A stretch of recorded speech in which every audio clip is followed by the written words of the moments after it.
when you have the shot of PP and VV, but then Whoa! Come on, Whoa, man. come on, but yeah, man. but when you have the this like It's cock and pussy. yeah, well when you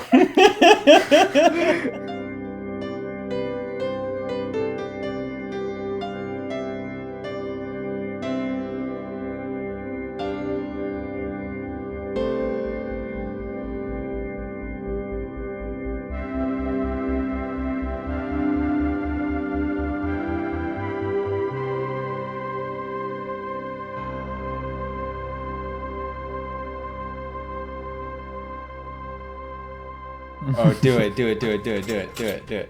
And that's our song. Thank you, Steven. Today we've got an awesome film, one that everyone loves. Literally everyone. It's not controversial. It's just ubiquitously hailed as a great film by everybody. Lars von Trier's 2009 Antichrist.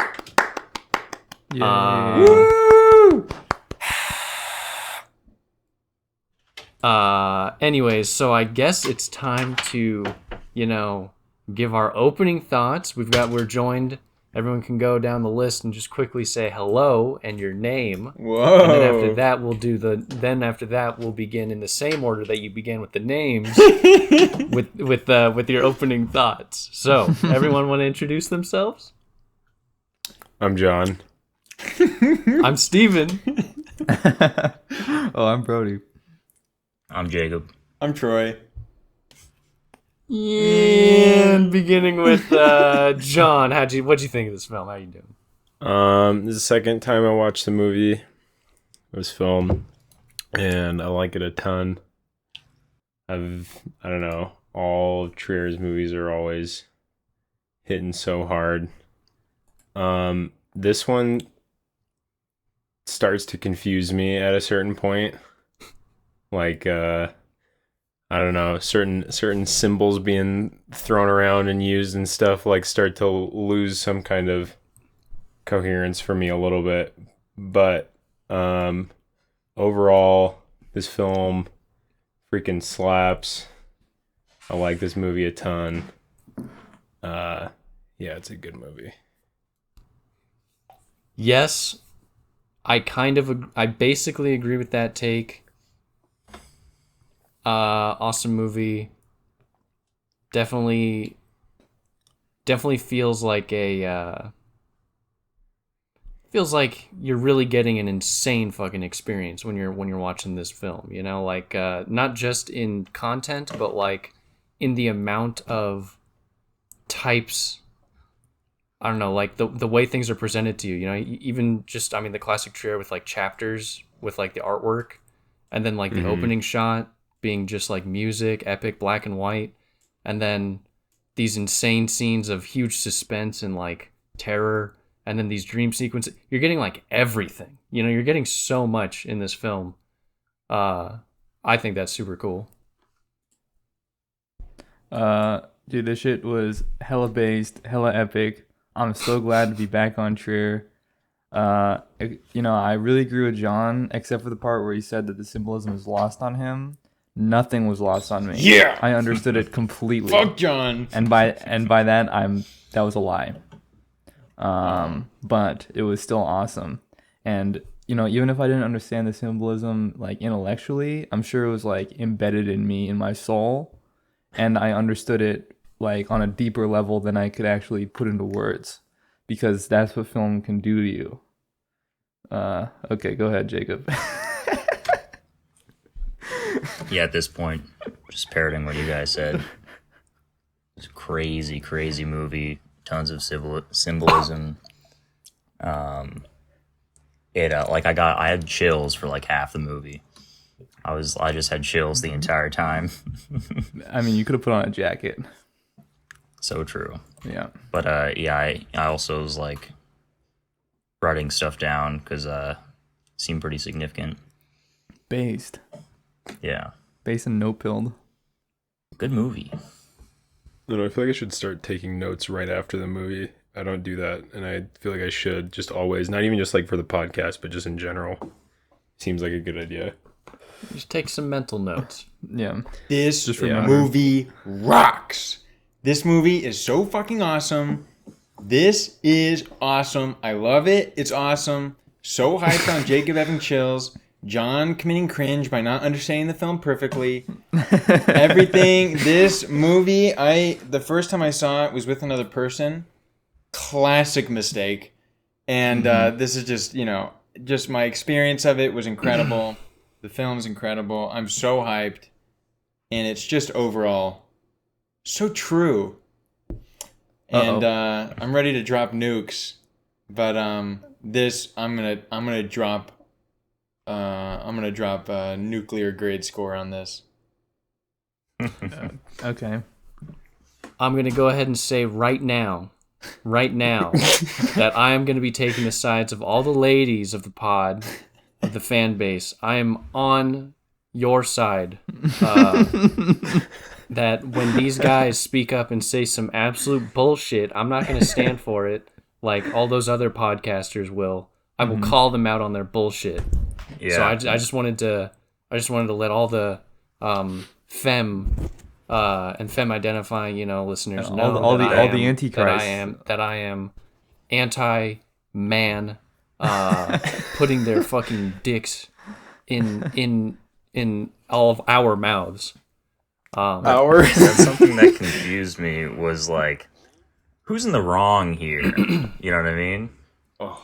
And like I was, because at some points it seemed like the movie was like, kind of like feminist and trying to give a feminist side of whatever, but then obviously she's like totally insane, witch, demon possessed. So it's like She's the Antichrist. women are evil, Yeah. Yeah, let me just say, women, men, I love them all. All right, so this film is proof that women are evil.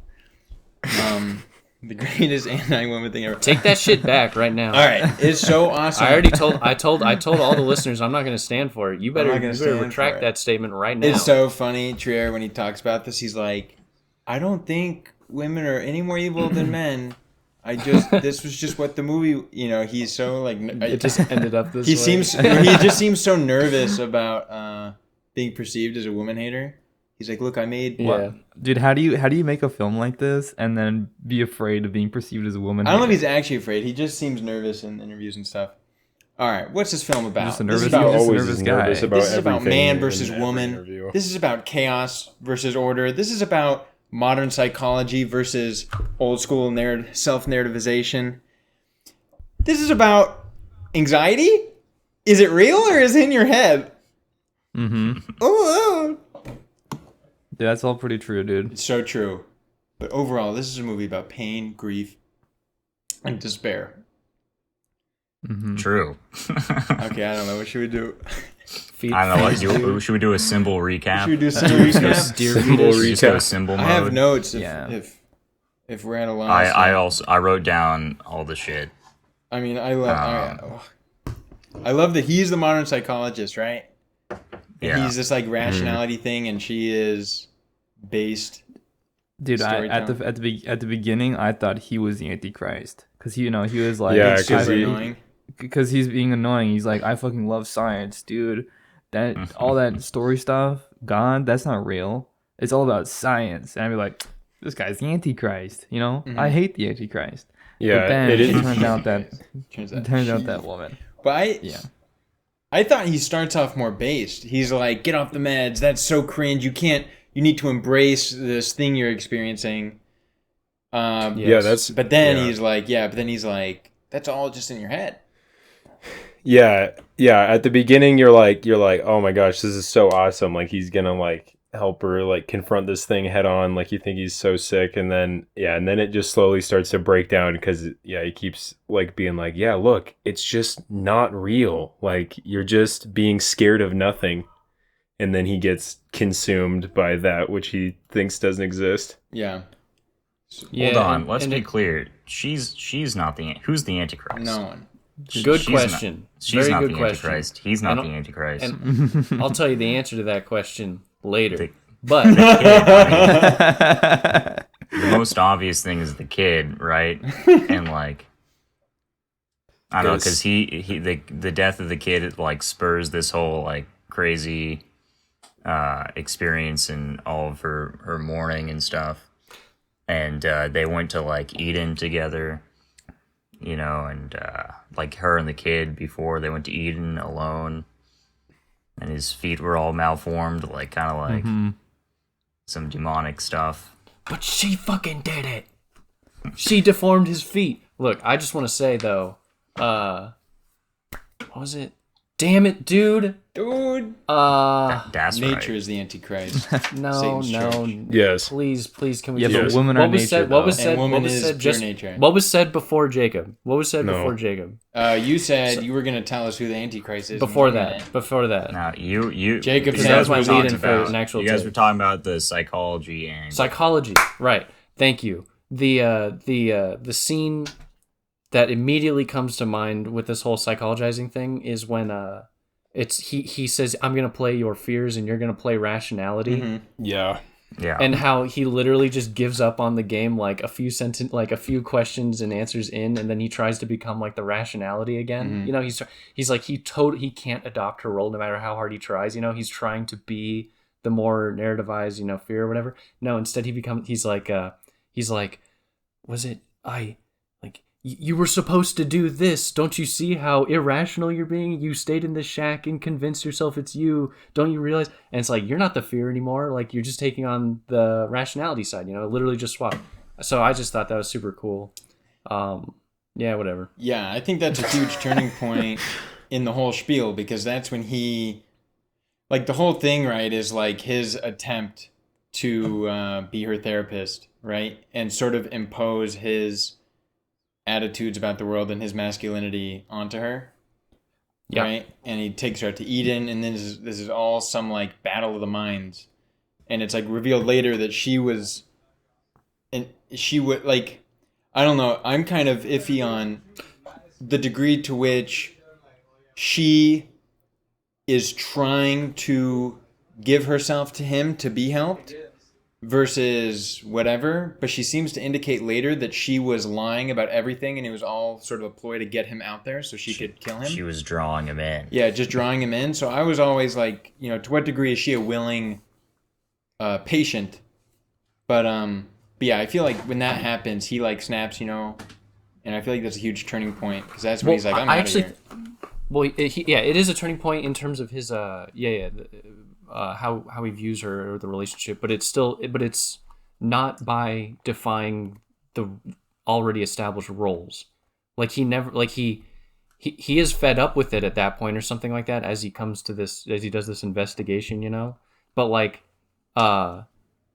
he still remained like the rational man, science guy, even to the end, or male logic. I'll just say male logic.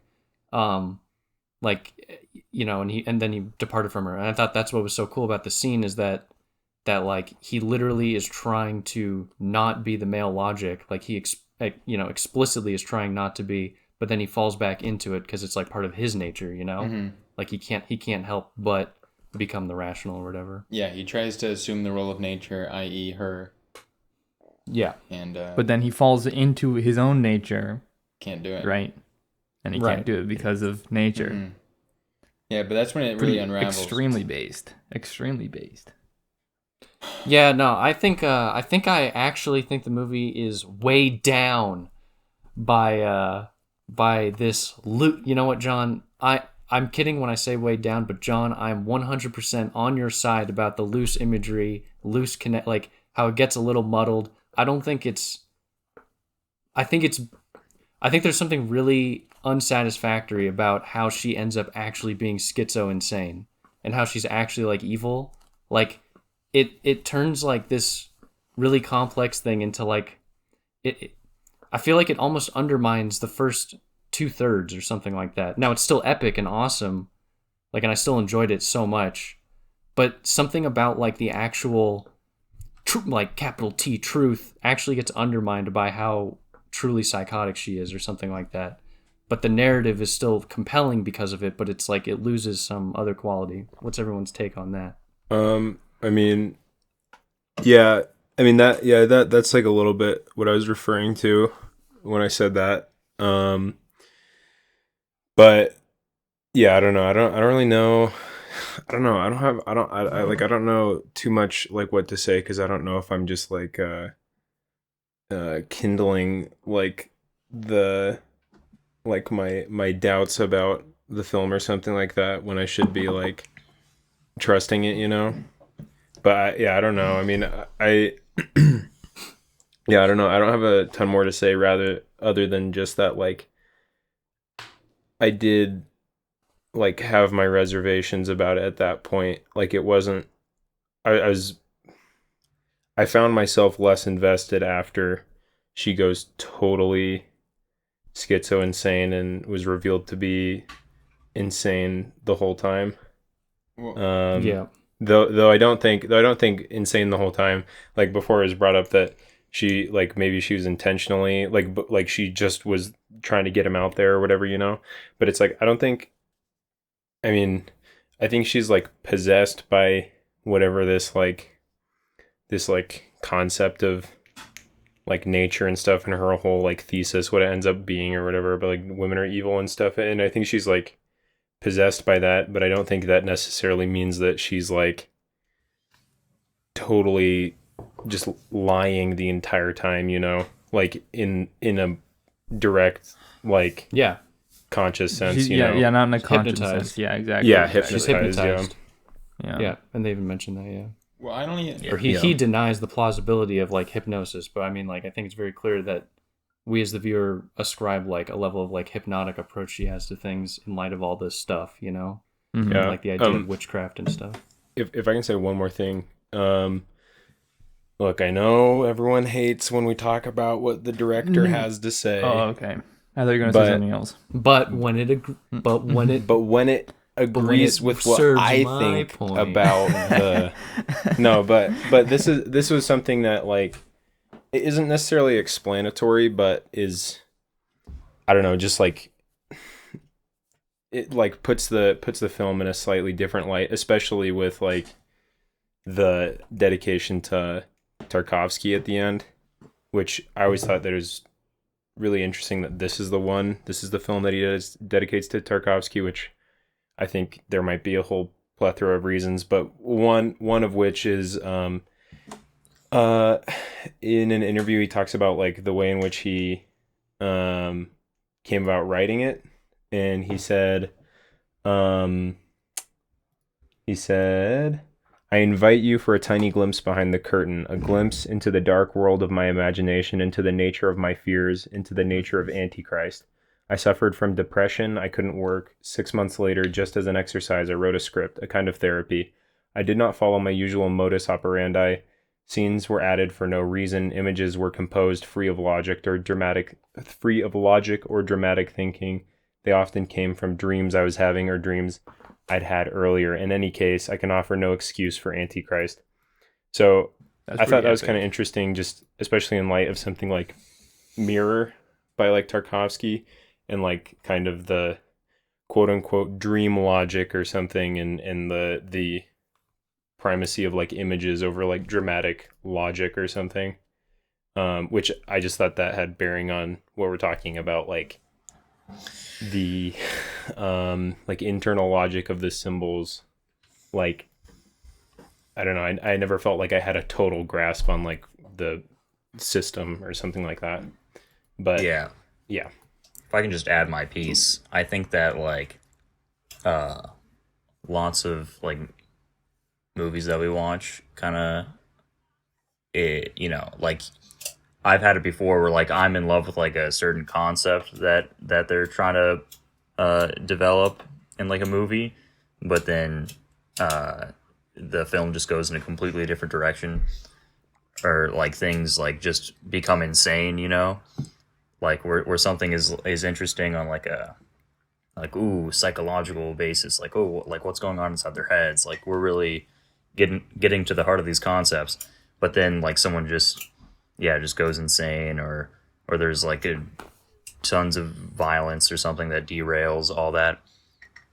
That's something that's like pretty typical, and usually it frustrates me because I was more interested in like the exploration of the concepts. But in this movie, it felt like more appropriate, just because like of how,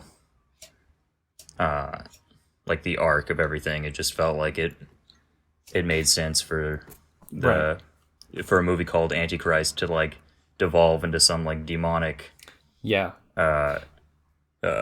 like debaucherous sort of thing. I do just want to clarify. Like, I totally agree with that, and that what I meant and what I said at the very end, but I didn't like make like super apparent or like clear, was that I do think her like going full schizo was actually super powerful, like narratively. And we could say the imagetically, but it's like the image is like part of the narrative or whatever.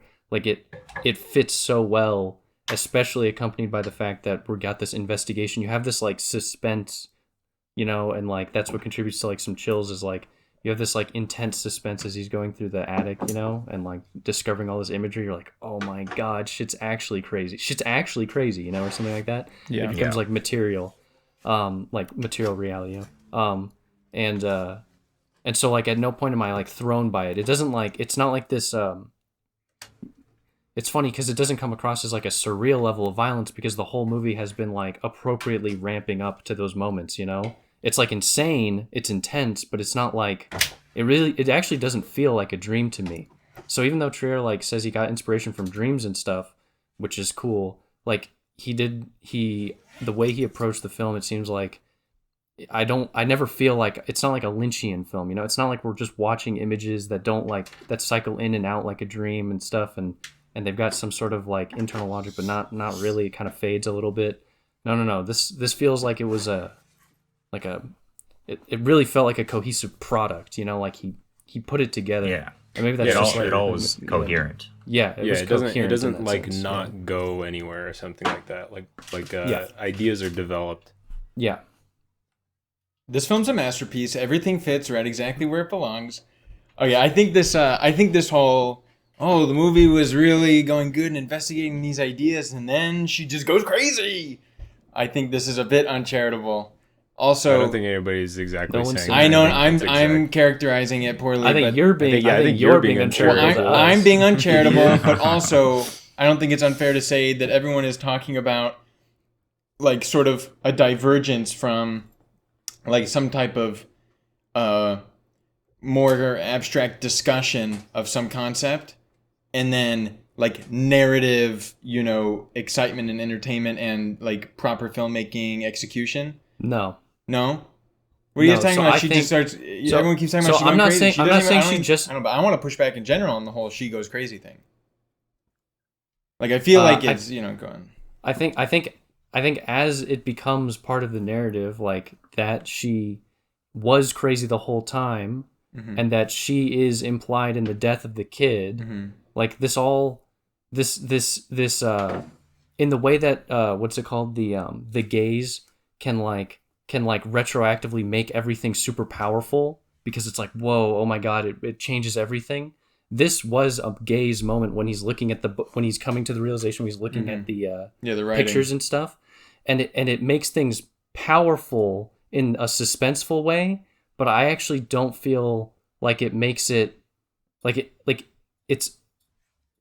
it's just narrative woe to me. It's not actually like conceptual woe, because I thought like woe is in whoa, like yeah. I didn't feel like, and it's still really good and stuff. I just don't see, because okay, go on. That seems like that statement seems totally in line with mine, where you see a separation of this thing serves as a narrative woe, but not some kind of conceptual woe. It doesn't serve a continued progress in some conceptual discussion of man, woman, nature, religion, whatever it is. The only reason I bother saying anything is because I don't think he's trying to do that. I think he is making the best story possible, given the images he has and stuff and what he's working with, in his mind, not just like a point, mm-hmm. but like inspiration-wise, he's making the best product he can, like best way to put it into something. Mm-hmm. And that I'm just describing the effect it has, not on its like intention. So there's like a difference there. I think he is trying to explore in greater detail like the concept through the like the chaos that like ensues, like, and how crazy things get. But I'm saying that the effect was not a greater discussion. So I'm not like being like this crazy charitable person to God, whatever. All right, I understand. I mean, I think It was still awesome. yeah, I I'm think I still on agree board. with everything except I think it does lead to a progress and some kind of discussion. And I guess one way to put it is I think it's like too like the idea that she goes crazy I think should be like interrogated further. Like does she Well, she's been crazy. what is she crazy? Like I think I see in general in terms on like the man woman front I see like the general arc of the story as one, like let's consider woman in the most uncharitable light possible, and let's and then like in some kind of sense like the two, sort of yin yang conception of like the male logic and the woman chaos and all these things. But I feel like a central thesis is that she is not crazy. That she is no one on board with this? I mean, I feel like various times it's put almost too on the nose. One such time is when Willem Dafoe says, and I'm going to paraphrase, but what you're like he's saying like what you're afraid of is in your mind, not in the world. Or he says he says your mind is affecting the way you perceive the world and not the other way around, implying that her concerns and what she believes is not actually out there, right? Causing her to think this. It's just in her mind, causing her to misperceive. And I feel I feel like one of the central thesis is no, it actually is out there. Like she is properly perceiving and responding to, maybe not properly responding to, but properly, like she is accurately perceiving something in the world. Like her narrative conception of the world as opposed to the like sort of material perspective of Defoe, I feel like hers is certainly indicated to be more accurate for various reasons. I mean, obviously all the mystical and implied to be real happenings. Yeah, I think when anybody was saying that she goes crazy at the end, we mean that she's like in her, like you said, that she perceives, but maybe like she perceives accurately, but maybe not responds. And I think everyone's talking about the response. Why like not? That but what is what's wrong with her response? If she, in my mind, I think, in my mind, she's decided to commit to the role of woman as she conceives of it, which is an extremely uncharitable view of woman, but in some sense tied to reality. No. I'm saying that her conception is distorted. That's like a bad conception of women. Yeah, that's what I'm saying. I'm saying I think she's committing to a conception of woman, but it's a conception that is as uncharitable as possible. Well, no, okay. So when she hurts the child, yes, right? She puts the boots on him. Yes. Like, okay. So when I say crazy, if someone's part of a cult, and they're operating under an ideology, like, and the ideology is bad and it results in like ridiculous things and ridiculous beliefs about things, like, sure, you can be consistent within a logic, like you can be consistent within an ideology, but you're still crazy for falling into the ideology. Like, and it can be a crazy ideology itself. So like, no, I don't think this is like I don't think this is a convincing argument for how she's not crazy. Well, I'm saying that Willem Dafoe, right? He's talking about, I don't know, I wanted to bring up exposure therapy. I really like the line where fear is essentially identified as like, the fear of anything is at root a fear of exposure. But I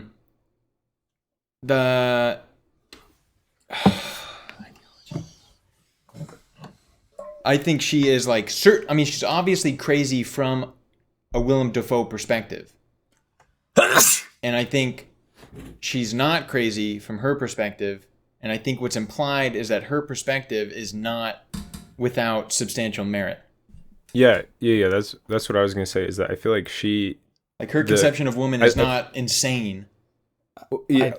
Well, okay. It's Here's the radically thing. uncharitable, in my view. I think that, and so I think that like the first like kind of conflict that we started talking about between Defoe and her is this this whole thing where he like, yeah, she is seeing the world more accurately than he is in some sense, and he's like trying to be like, oh, it isn't real or whatever. I think that she is, while she's like maybe more aware and can perceive like how the world is or something in a more accurate way than Willem Dafoe is, that it's not that, and then she ends up aligning herself entirely with that thing, which is called nature or whatever, and then she like in a sense like becomes it. But I don't think that necessarily means that like she, like that doesn't mean that her ending up in this state where she's like smashing Willem Dafoe's dick and stuff, like, and putting the shoes on the kid wrong and stuff is like right or something like that. Like I feel like there's it's almost as if she like doesn't encounter a way in which she like can narrativize nature as this thing without like, I don't know, like I don't think that her conception of like woman as nature and she has no control or whatever is like totally accurate. It's just more right than Willem Dafoe's.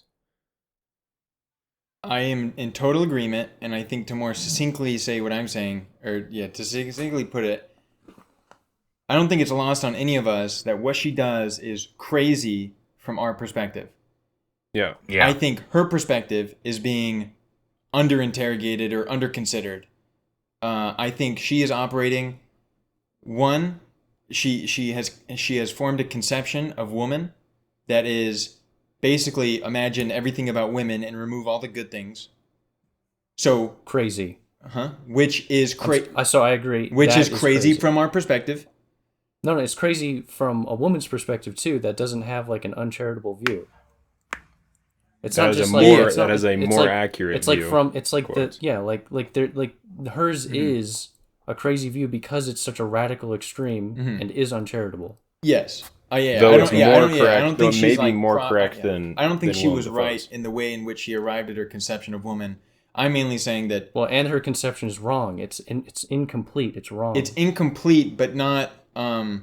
It's incomplete. Or it's wrong insofar as it's incomplete. Is Yes, what I'm yeah. saying. Take the set of all qualities of woman, remove all the good I ones. understand. These are still existent, right? And she just embodies these.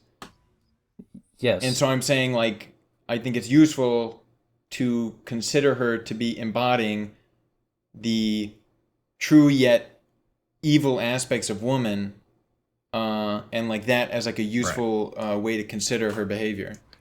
Well, it's Like, it's brought not up. like she just goes off a rocker and is crazy. You know what I mean? It's like, no, Yeah. she embodies a certain thing that is like discussable and conceivable. Yeah. I this don't, one- yeah. Which is I for mean, sure. I never doubted that. I Okay. agree with that. I Yeah. agree with that. And It's brought up in the movie in that same scene where he assumes the role of nature and she's supposed to be rationality.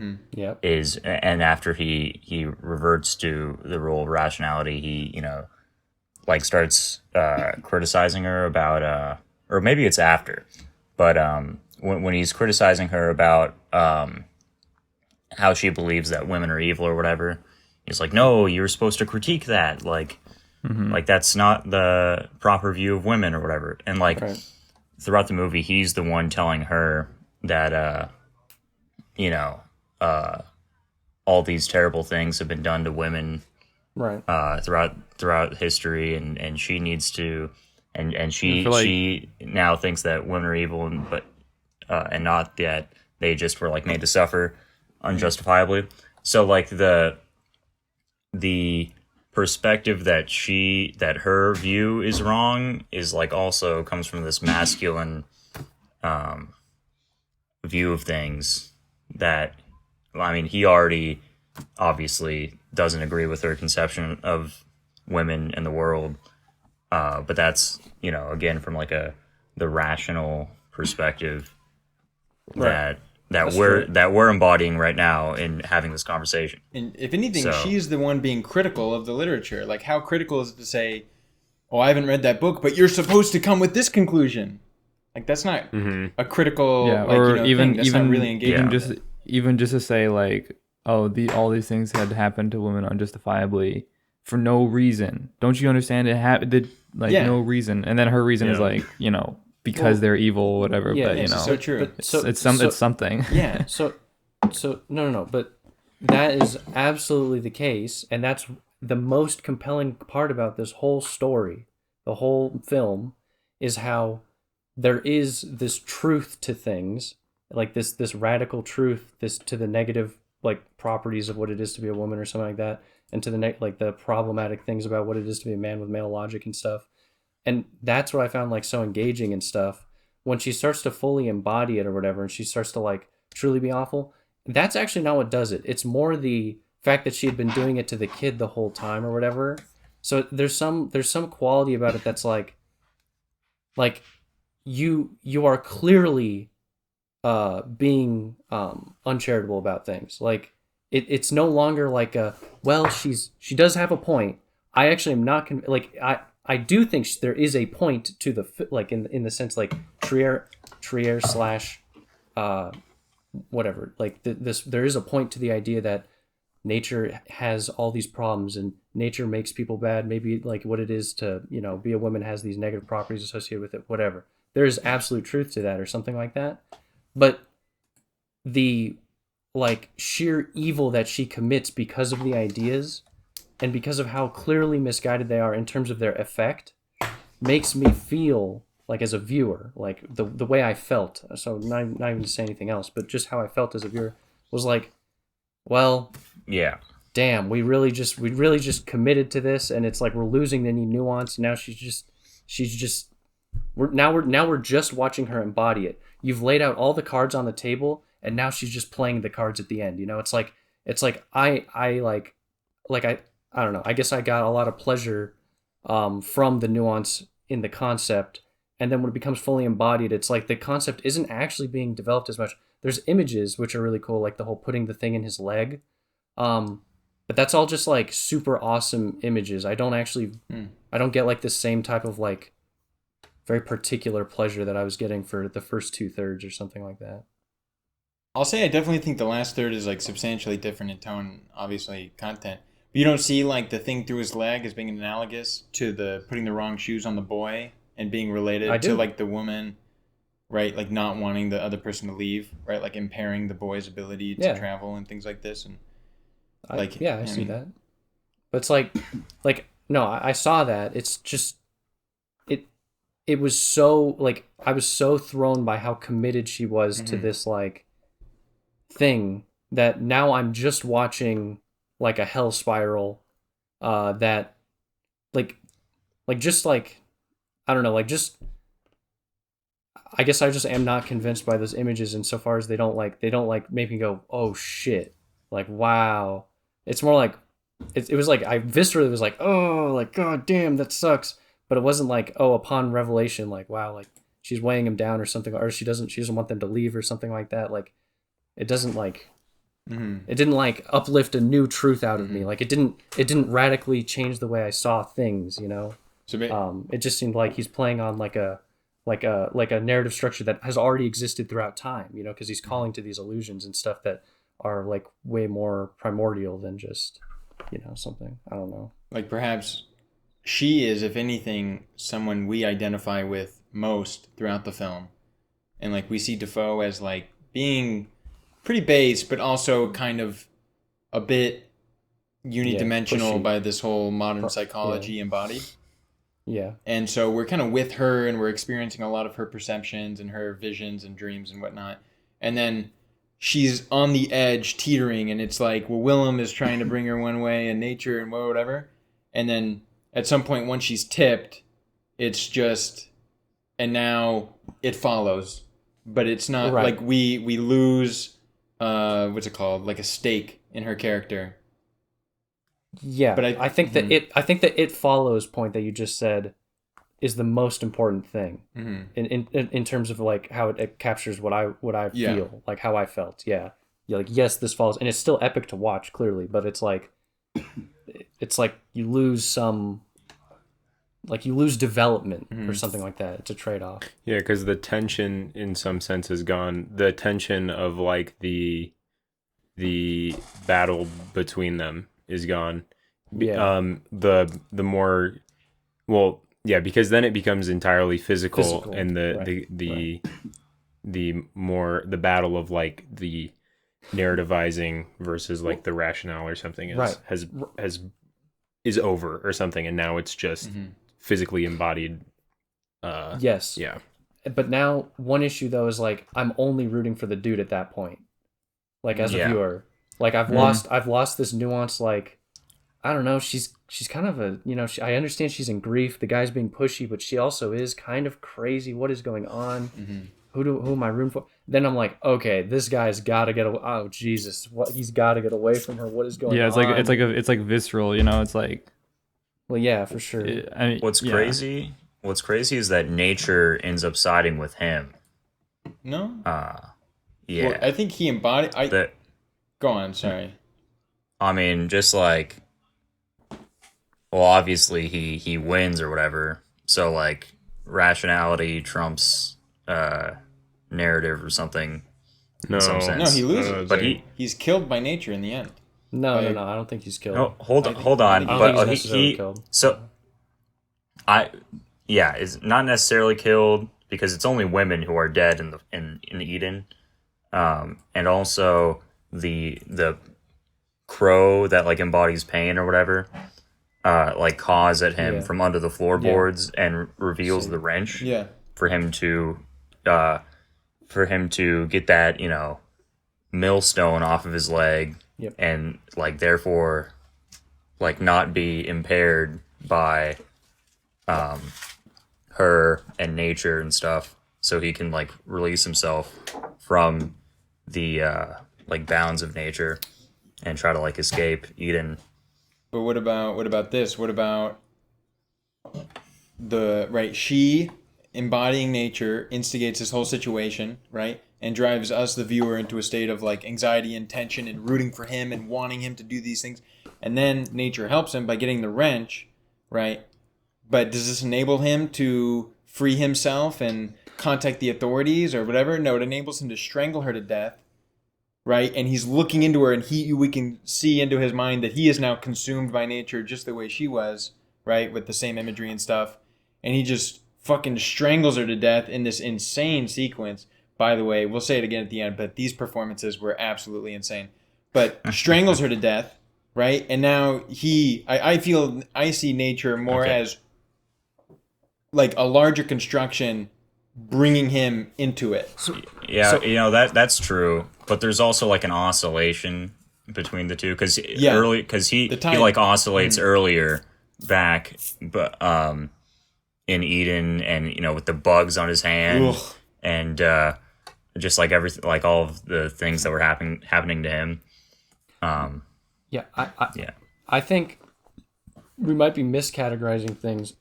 I think while she believes herself, in many ways does capture what it is like nature or something like that, I don't think she's like the spokesperson of nature in such like a clear way. And so I think pain, for instance, when I think the bird symbolizes pain, I think like that's its name, right? When he's like given shelter or whatever, and they get the wrench or whatever, and he gets the thing out and stuff. I mean, it's very clear, like, oh, he's now experienced pain. He's now like coming to like he's now like the bird is despair. Sorry. Oh, despair. Well, he's okay, and that works still. Like it doesn't really matter, but like he has encountered it in its total, and now he can like synthesize a new viewpoint of the world, and only through that can he like overcome and get away from her, who's literally fallen prey to nature. He's not like overcoming nature, he's like integrating it more properly, I think, insofar as he gets away and stuff like that. And the whole movie is kind of this masculine like investigation of what like it is, what nature is and stuff. And so it kind of makes sense that he would end up with a more synthesized view because he approaches it with a critical lens, whereas she gives herself up to it. So you could say like she embodies it or something like that. But I think she like earlier pointed out, she embodies the negative aspects about it. Like she hasn't like actually captured what nature is, you know, whereas he has now viewed from like marginal distance / encountered viscerally or something like that, you know, all of the problems and things, yeah, and so is able to emerge. Like I actually think he gets away. Is my reading of the end. He gets away, and I remember we were first talking. I don't know if this leads you to your conclusion, Troy, about him dying at all, because it might not. But the berries, I don't think those are poisonous at all. Mm-hmm. I think those are meant to look tasty and good, and they're just blackberries in the Northwest. You know, like it's not like he's eating a poisonous fruit. Good take. I think I don't know. I still see him as succumbing. I mean, all the women of the forest are implied strongly multiple times to like be a force against men, right? Like they're all the women slain by men, and they are supporting her in her endeavor to entrap him. I don't know about the whole berries thing. I think that might be like right, but he kills her. Huh? So well, yeah, but he kills her. Yeah, he yeah. kills her. So I agree. This is like a man victors over woman situation, but I think that his rationality loses. I mean, I think there's something to be said about the viewer kind of wanting him to kill her, and yet I think, you know, in retrospect, he shouldn't have killed her. I think that I don't know about that. Why should he have killed her? Why should he have strangled her to death? He could have easily incapacitated her, etc. Like I think because when the three beggars come, somebody has to die. So true. So I just see the whole situation. Yeah, right. I'm saying I agree, but you say he gives into it and loses. I'm saying he emerges with a synthesized view. He can integrate it, and he like gets back to the world. It's not like he's gonna. I don't think he's gonna be like her, who has to who's just in literal. I don't imagine him as being in such a horrified state, at post her baby dying, and so she's like literally she's like a victim of nature. I think he's not a victim of nature, even though he acted through it and with it, and let it into his life. I think there's an implication, but I don't think it rests on whether or not you think he emerges or succumbs. But I think, you think he was acting properly when he killed her? I mean, to me, it's like... No. I'm not necessarily... So I don't have to argue for whether it is or is not proper, but it is nature. Yeah. It is a more nature thing. And so by virtue of him getting away, I'm not saying I'm not saying like he gets away unscathed or is like untampered. Like he had to pay a price in terms of coming to these revelations, and that price was losing like an aspect about civilized morality in favor of nature. And so I don't have to advocate for its like objective good or something like that, but more like there is some sort of like he has developed a new worldview.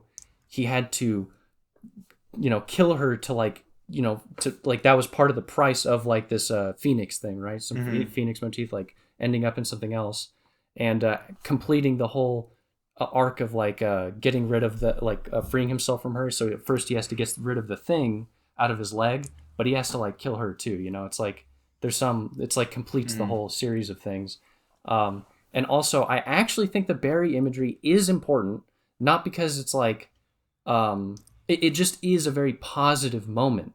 It's like you have this very nice music, you have him eating the berries, and you have him moving away, and you have these women migrating, like they move through him and away him, and like they're passing around him like they're nothing now. So maybe he's like separated from them or something like that.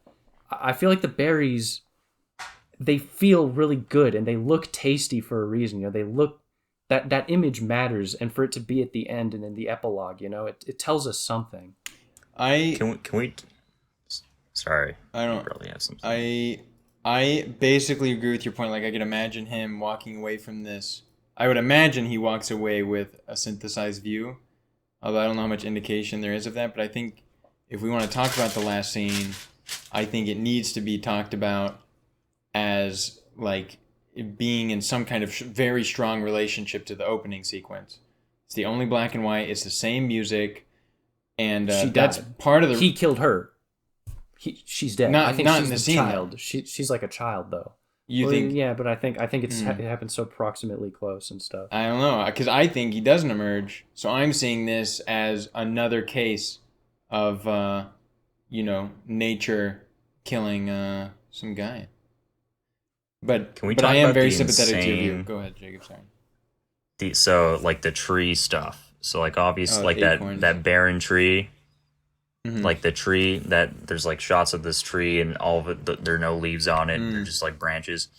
Can we agree that that is like, I don't know, maybe like the tree of knowledge or something that like is like barren because I don't know, something like no, there's no knowledge of morality in this place anymore, and there's all that, and then they have sex like on the tree, Yeah.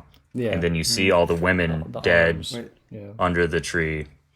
So it's like, yeah, I mean, I just see it as like, kind of like, it probably doesn't bear any like real relation to the berries, but like it's just like this, the fact that they had sex on the tree, and if you view that the tree is like the tree of knowledge, and if you eat of it, you die, and there are all these dead women, like that just seems like again like another tidy little box of symbols that you could like unpack or something. yeah, I agree. But it was also a crazy scene, like when she's like masturbating on the Yes. tree. Oh my god. That was It's so, like- that to me was so much crazier than the following insane scene, which is them fucking on Yeah, the tree. true. Yeah. Her masturbating was Dude, like, it's so intense. It's so Very- and very yeah, demonic. clearly the image is meant to be like this is sin, like this is insanely bad, like this is Yeah. In the against dirt. nature, yeah, like it's against nature in the sense like it looks so gross actually, I think, and he comes over there and has sex with her. Like, I Against don't think nature. like I don't think like I think it's meant to look so repulsive Wouldn't it for a be reason, wouldn't and then it be he like like runs against out there and has God? sex. Wouldn't against God be a better way of putting it rather than against nature? Well, I'm thinking of God and No, nature. in as, nature, like, and yeah, I see them as the same. Well, the fact that it happens under this Wait, you think? tree. Wait, hold on a second. You think of God and nature as the same thing? Within the in this, context yeah. of this film, yeah, I see nature as being like nature, anxiety, and narrativization as like being a sort of what do they call it? Yeah. A trinity of like the evil nature of life. Because I see this they as draw, like and they general- draw the thing. They draw Yeah. the thing, and then puts me at the top in quotes with her being there, which means Yeah. nature at the top. Yeah, I see it as generally misanthropic, but I just want to point out that the barren tree is not the tree they have sex under. But I like the Okay. idea of like of like a parallel with or a combination of like knowledge with these dead women and like the consummation or like this, the sexual element. I think should be talked about. If there's something worth saying about it other than the fact that it's Crazy. sort of a quintessential like women and their evil sexuality and things like this, like in terms of this uncharitable view. But I think the oak tree is what brings to mind if I think of tree of knowledge or something, being that it's like a tree that's given a ton of attention to, and it's in Eden and all this stuff. And Yeah, like I all was these gonna say- acorns. Or sorry, go ahead. Yeah, I was gonna say the acorns is like being this whole like she like talks about the tree and the acorns as being like it's trying to like reproduce itself or something, and then you have like the barren tree as being like something she actually fears or whatever when she first talks about the going into the Eden or whatever when they're on the train, when she's imagining it, and it being like this symbol of like fertility or whatever. She like lost her child or whatever, and Yeah. like some kind of inability like- to have children or something like that, or that her child's dead, etc., etc.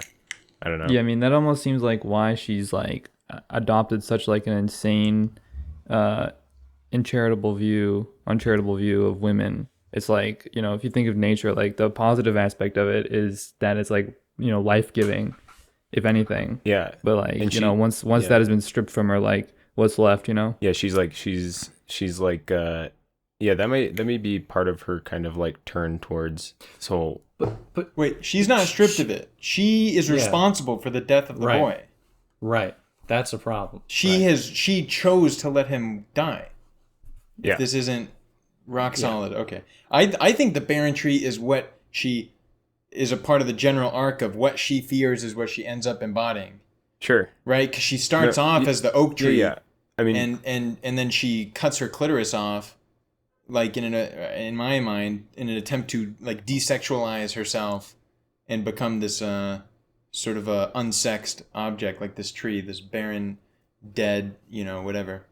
well, that's And it's in such an evil-looking area. Yeah, I mean, forget the chronology or whatever of like the death of the child causing her to be scared of all these things or whatever. Like, I don't think necessarily that it's like one causes the other or something like that. But as like a whole, it's like that seems to be like, I mean, just because she like let the child die or whatever, or she was crazy the whole time or something like that. Like it's like this, it's like what we were saying before about like, I don't think she's necessarily like totally conscious of this, like consciously like being like, I'm gonna let the kid die, I'm gonna watch him walk out the window, ha ha ha, nature, and so I'm saying like her like the thing she fears is like what she becomes and currently is, etc., if that makes sense.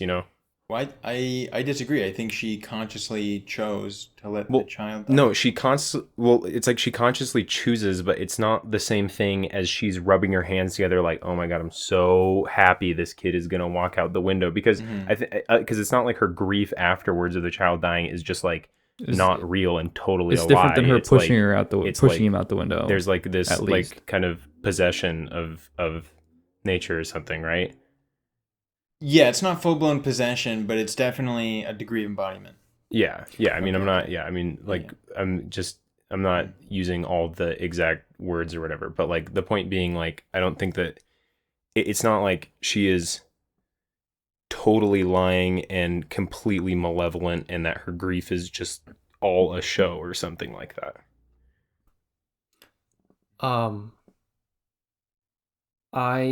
Well, does anybody want to respond to that? I have a different topic, like a different thing, a very brief thing that I think was so cool. Okay, so it's a very brief scene. It's when they're hiking to Eden, and her feet are like hurting, and she says like the ground's on fire, Yeah, the ground and is burning. the ground is burning, and then they stop and they take off her feet or shoes, and then the feet look maybe a little bruised, maybe like a little blistered, but blisters. Yeah. But in general, it's like not, So I'm glad you thought they were blisters, right? Yeah, they are. Okay, good. Okay, yeah. Well, it also looked kind of like dirt, like they look black. I can pull it up. Okay, It's pretty. I'm with it. Yeah. I thought it was blisters immediately, and that's important because that's like what leads me to this. Yeah. So, it was such a fun, very subtle moment that I just want to compliment Trier on, because it's like, it's this that type of subtle shit I really love, because we have like the woman misidentifying, or you could say rightly identifying, however you want to put it, but her like literal affect with the nature of things, with everything. So it's like, my feet hurt, therefore, like, to explain this, the world is burning, like the ground is burning, and it's like this super like, to me, that was like one of the most subtle feminine logic, what's the word, like crystals within the film. Like, I really liked that. Yeah. Because it wasn't heavy-handed. It wasn't like a significant exposition, and he doesn't hold the camera on it for like any time. And it's like 2 sentences, and yet it's like, and he consoles her. He helps her take the shoe off and show her the world or whatever. It's just so. That to me was really good. I agree 100%.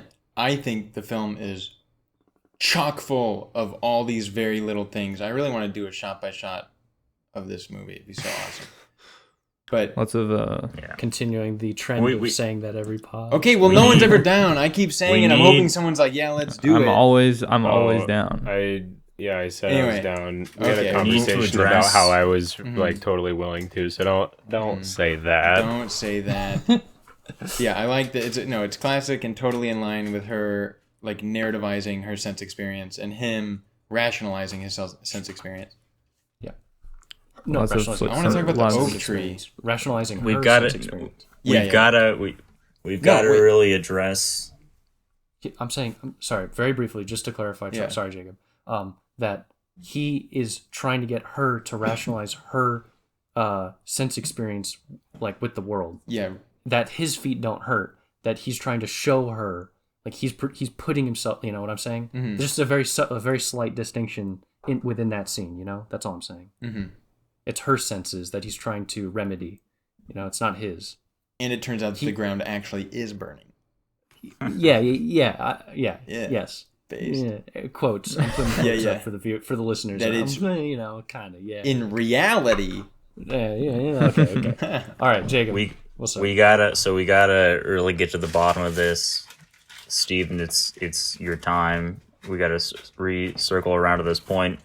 Who is the Antichrist? What is the Antichrist? Oh. Where is the Antichrist? Why is the Antichrist? When is the Antichrist? life is the Exactly. Antichrist. Is that your honest take? Yes. Okay. Wait, what was the take? What? Like the Trinity that we talked about earlier. I think I see this film as like a general argument for like right, like this whole burning feet thing, just to use as like or like a metaphor, right? Like one senses, pain in your feet. She narrativizes it. He rationalizes it.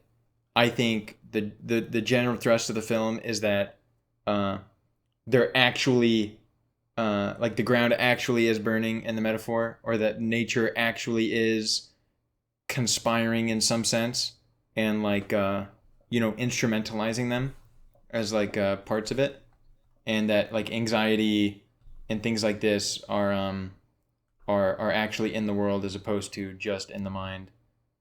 And so I think like, right, nature is discussed as being the church of Satan, right? Like I think nature is the thing which is against Christ, and Christ is like this sort of I don't know how Christ would be conceived of, but I see them more as instruments in the hands of nature rather than, well, they're also embodiments and things like this, but I see it all subsumed by Eden and like the forest and like the base nature, the first place, etc. I don't know. But it's also women and it's also men. Well, I and think it's it's like all together. I don't think she's Antichrist. I think I just want to say I don't actually have much of a take. I was totally memeing when I said it, but I can very briefly give a take, and that is I would say that it is, insofar as the Antichrist has to be localized onto a person, like she is the Antichrist insofar as she has succumbed to literally the embodiment of the problematic things. True, sure, they're true, but like they're the problematic aspects about, womanhood and being a woman in reality or something like that. And so in like much the same way you imagine Jesus Christ would embody all of the true goods of what it is to be a person in life. He would take the like a super charitable stake in what it is to be good. He wouldn't hurt people, to his own fault. He'll die for it, whatever, et cetera, et cetera. He's like super good. She's like super evil. She's like literally the foil to what it is. Yeah. That's all. That's so the take I have. I mean, there are different ways to look at this, right? I mean, she can be the Antichrist insofar as she is like dwelling in nature, which is the church of Satan, and so now because that's like what she is being embodying or like being used by or whatever, like that could be true. Also, if you want to get really like technical with it and like all the symbols or whatever, like Christ is a man, she's a woman, so and if Satan is nature, if nature is the church of Satan and nature is like the satanic force, then rationality could be like a godly force, again, like dwelling in the nature of man, and so like Christ would be more like a symbol for like rationality or something, and so she's like anti all that, so you could conceive of her as like the Antichrist. Also, but setting all that aside for a moment, like just using my like American, like Protestant sort of view, and seeing media about like the Antichrist that's not related to this at all. Like this is just like a very you know, on it, like, okay, anyway, I'll just move on with it. So like the kid, right, like in a lot of depictions of the Antichrist, like he is going to be like you see him be like born, you know, and like the Antichrist is like a child, Yeah.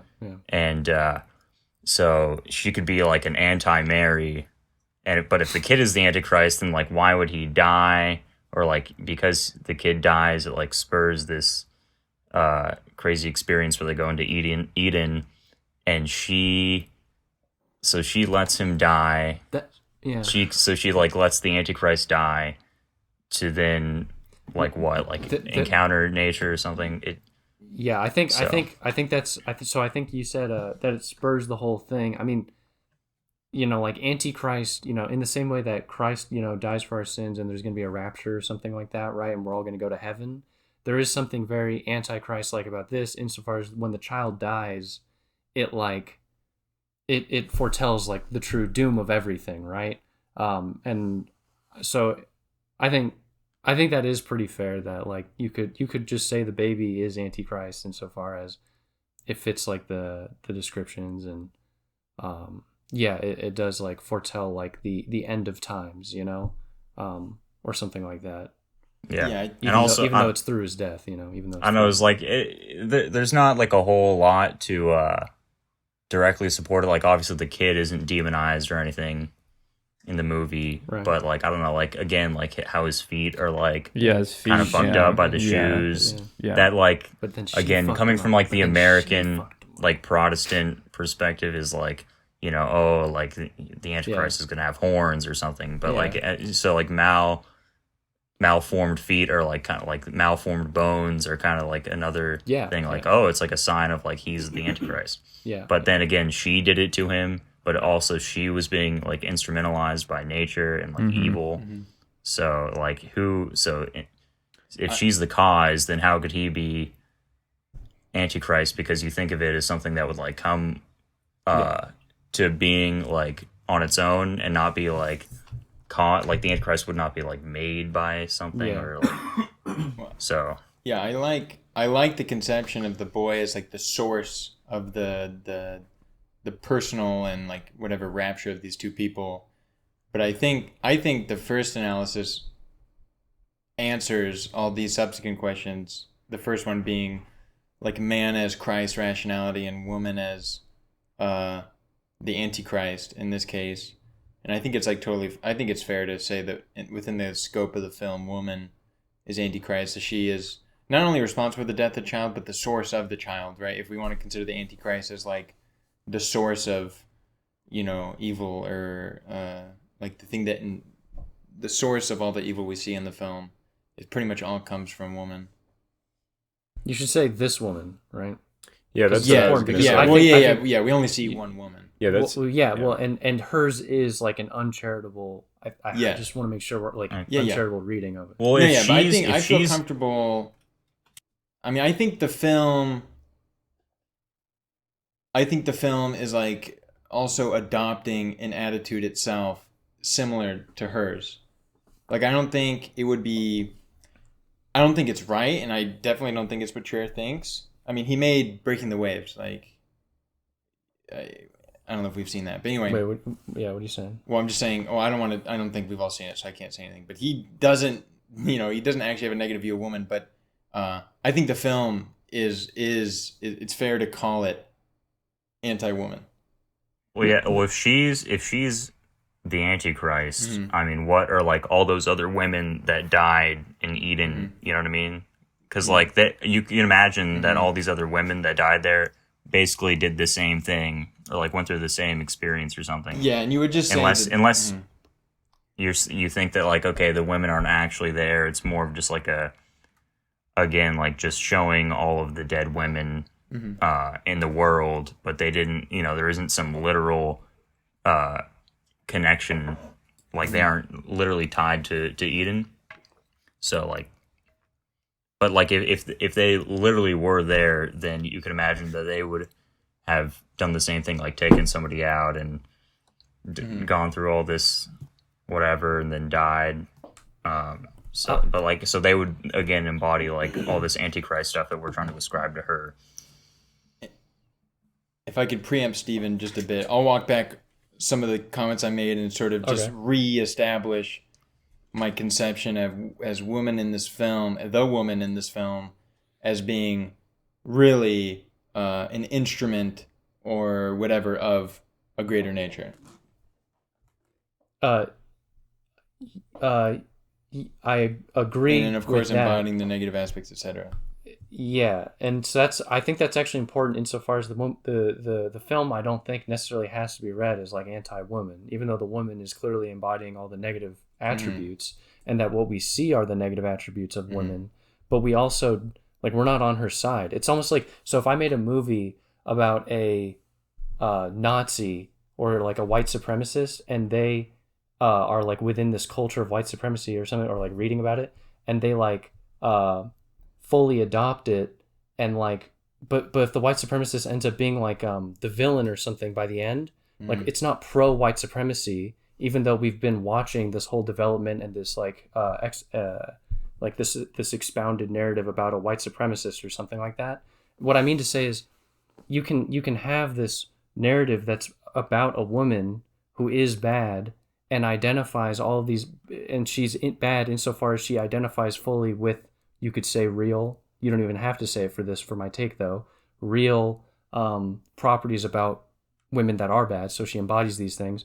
But that doesn't mean it's anti-woman, because we all know those are the bad properties. Just because they're coming from a woman doesn't mean that it's like anti-woman. It's like showing you something you're supposed to not agree with. Like no one agrees with how, like, a woman wouldn't watch this film and be like rooting for the woman. It's like it's literally just like a bad character, like an evil character, you know, like regardless of if you say there's a realness to it or a truth. I think the fact that it's an uncharitable reading of femininity or something like that, or like what it is to be a woman, means that it's like not anti-woman. It's like very clear, like this is just the antagonist, you know. So I don't see the movie as like anti-woman. I'll walk that back. And Okay. I do think it's interesting that we do root for her for most of the film. And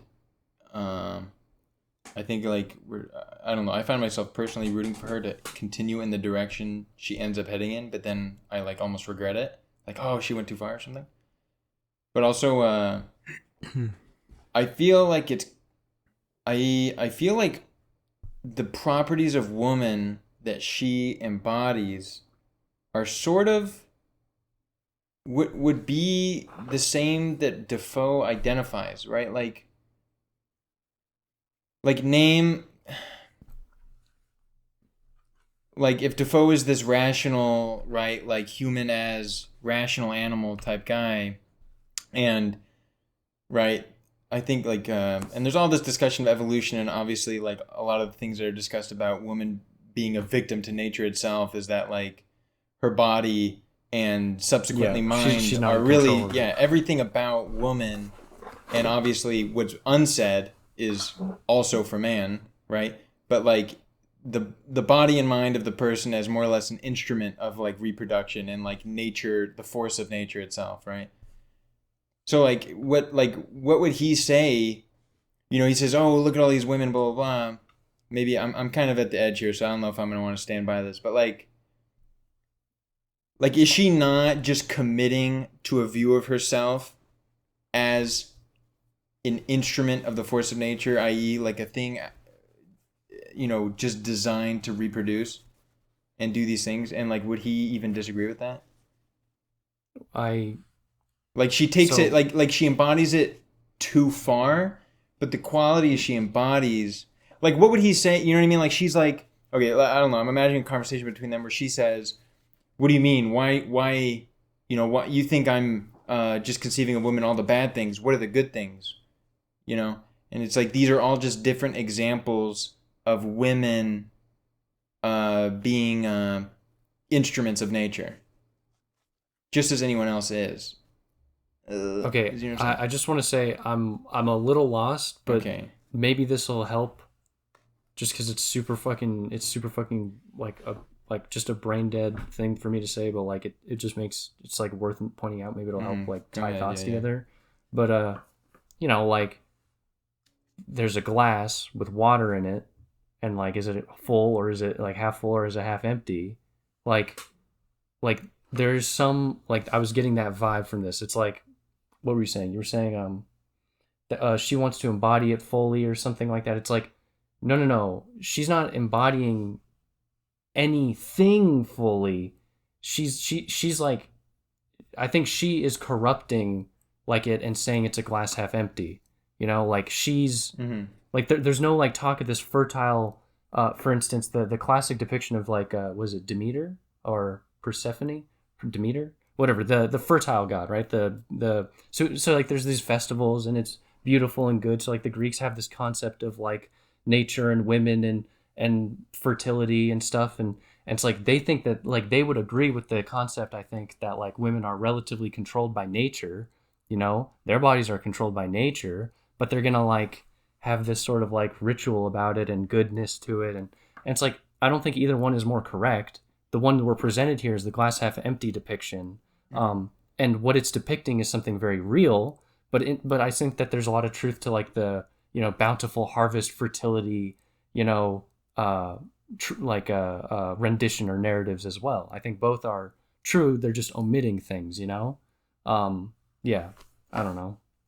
I don't know if that responds to what you're saying, or if you can build off that, or what. Not really. I'm still trying to get at my idea, but I think that your point is right. But I think that what we're presented here with is, right, her taking this glass half empty thing, but also that position being supported by nature itself as seen in the film.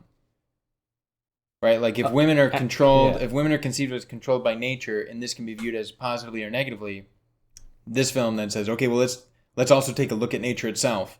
And it's fucking terrifying.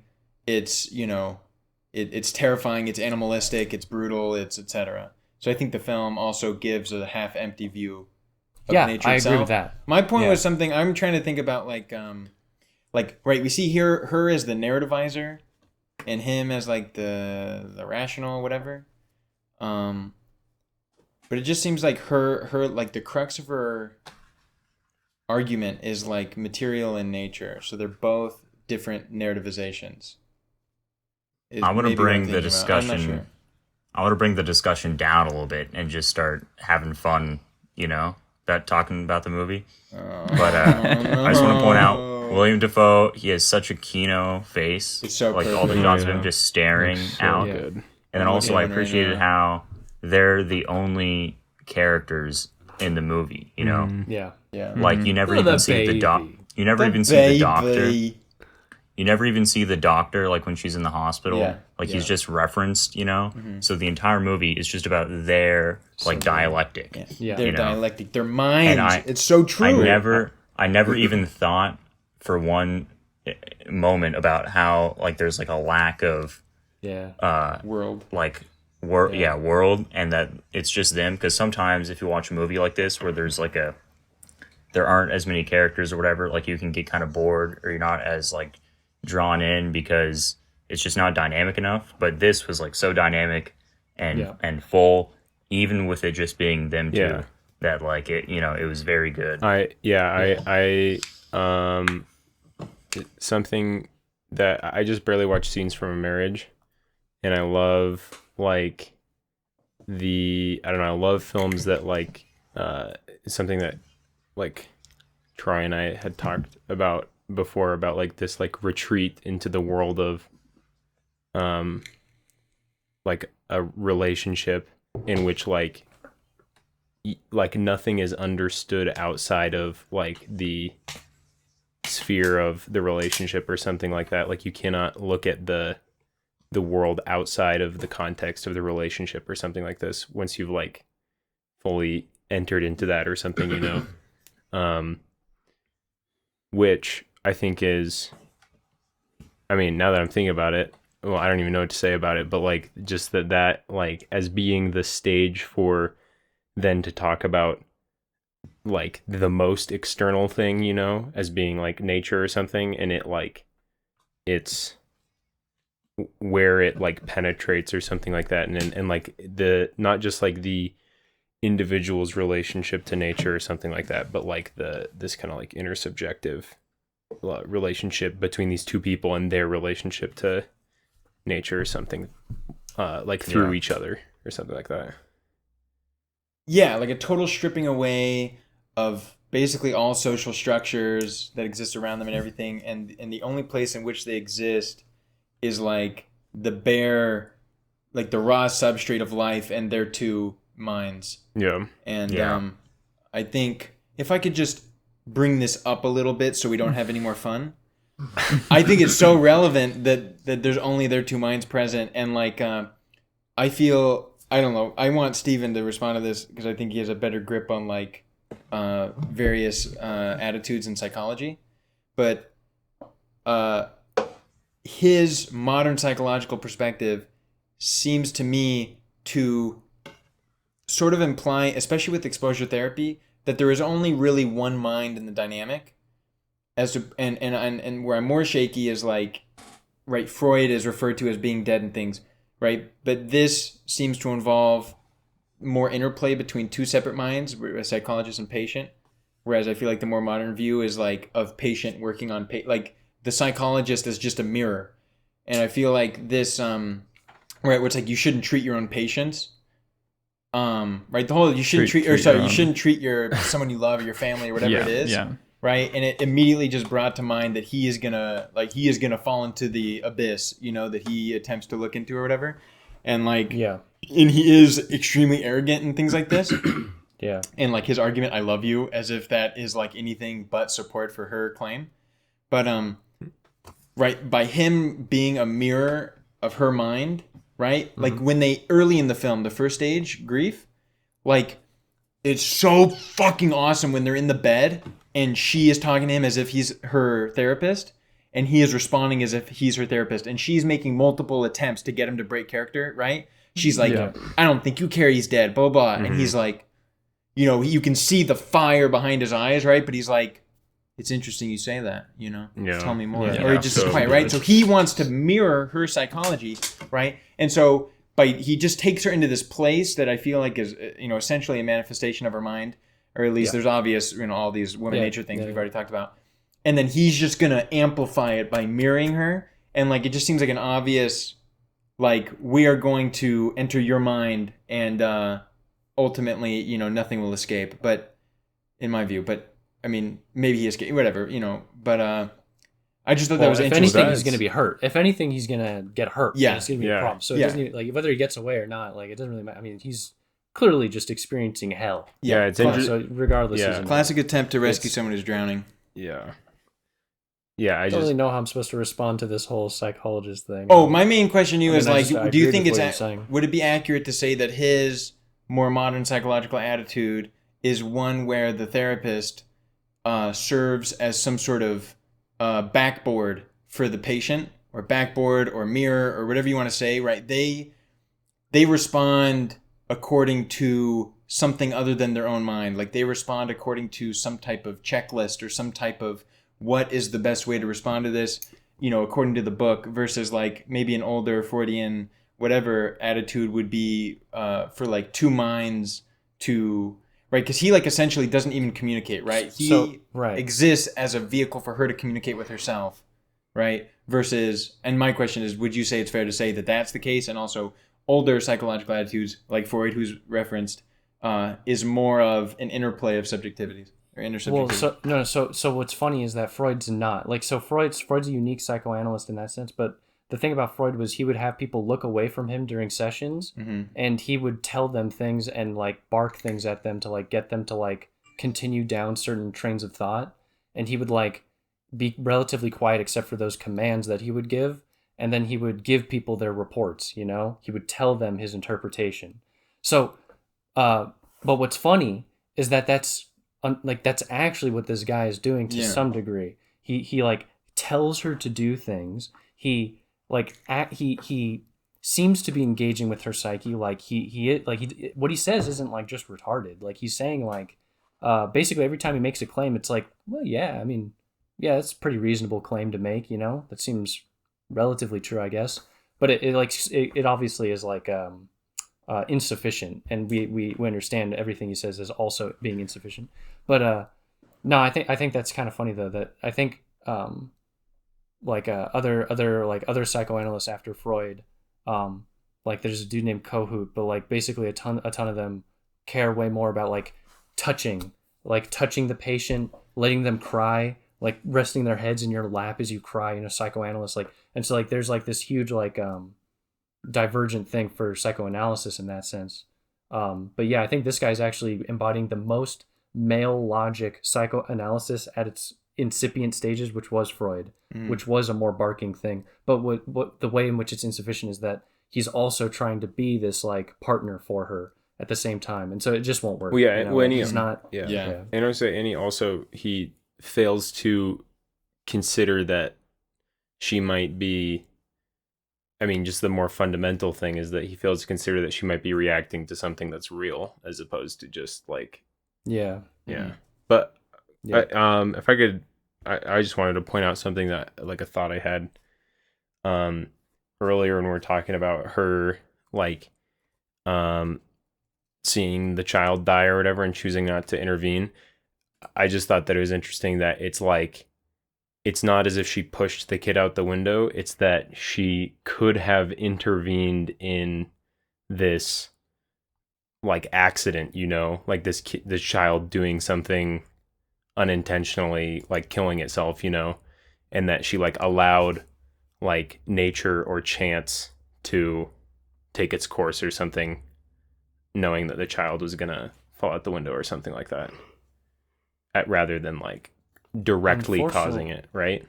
Yeah, but she does fuck the feet up. So she also like she is the reason for his deformity. So she's like, you know, it isn't even a case where it's like she's just letting things run its course. Like she kind of set up the course to fail earlier on, you know? Yeah. That's all. I'm sorry. I missed the first half of your point, so I'm not even really responding. Maybe. Well, no, I mean, no, that's like, well, I mean, but I do think like this is true that she like has a hand in it, in like creating the scenario in which it can happen or something. And then she says like later, she's like, I knew that he could climb out of his bed and open the gate and stuff, and you didn't know that. And I knew like, but I do still think it's interesting that she doesn't like throw him out the window or something, or like stab him, you know, like it does seem interesting that it's like the like chance does play a role, and there is like the way in which she could stop it is by intervening, or like the way in which she makes it so he can't with like the baby monitor or whatever, you know, like muting it, is to prevent him from doing anything, not like it's not like it doesn't like encourage the baby to jump out the window or something, you know. Does she turn off the baby monitor? I forgot all about she the baby does. monitor. I thought it just gets knocked off. It's muted. No, it's muted. No, it's muted. Oh, it's muted. Yeah. Interesting. Yeah, I think that is interesting, because I do agree that in the death of the child situation, it does seem that she is allowing nature to take its course, right? But then this is sort of undermined by the other scenario Steven's bringing up, where she also, you know, acts as an agent, you know, against the child. But I think, you know, it's not against nature. Yeah, I don't think it would be unreasonable to say this is like further evidence where she sees herself as a force of nature or instrumentalized. It's kind of interesting that like it's interesting that the child dying, as far as her role in it, is very different from like the putting on of the shoes, because the shoes is her like imposing herself on the child against his will, right. As like the child dying. I mean, it's not his will to die, you know, like he's not trying to die, but he is acting out like his will. She's not, and she doesn't impose on it or something like that. Mm-hmm. Right, which is like just further evidence for how she acts. She is a corrupted envoy of nature. She's not actually like pure. I don't think she's just nature. Yeah, I mean, like, she's deforming his natural. She's working against nature to fit her ideological conception, mm-hmm. or her, you know, for whatever term, crazy conception of what nature is. Mm-hmm. And there's truth to it. Yeah. As in, a lot of ideologies can contain truth, but like clearly hers is like, it's just like fixated on all the problems. Yeah.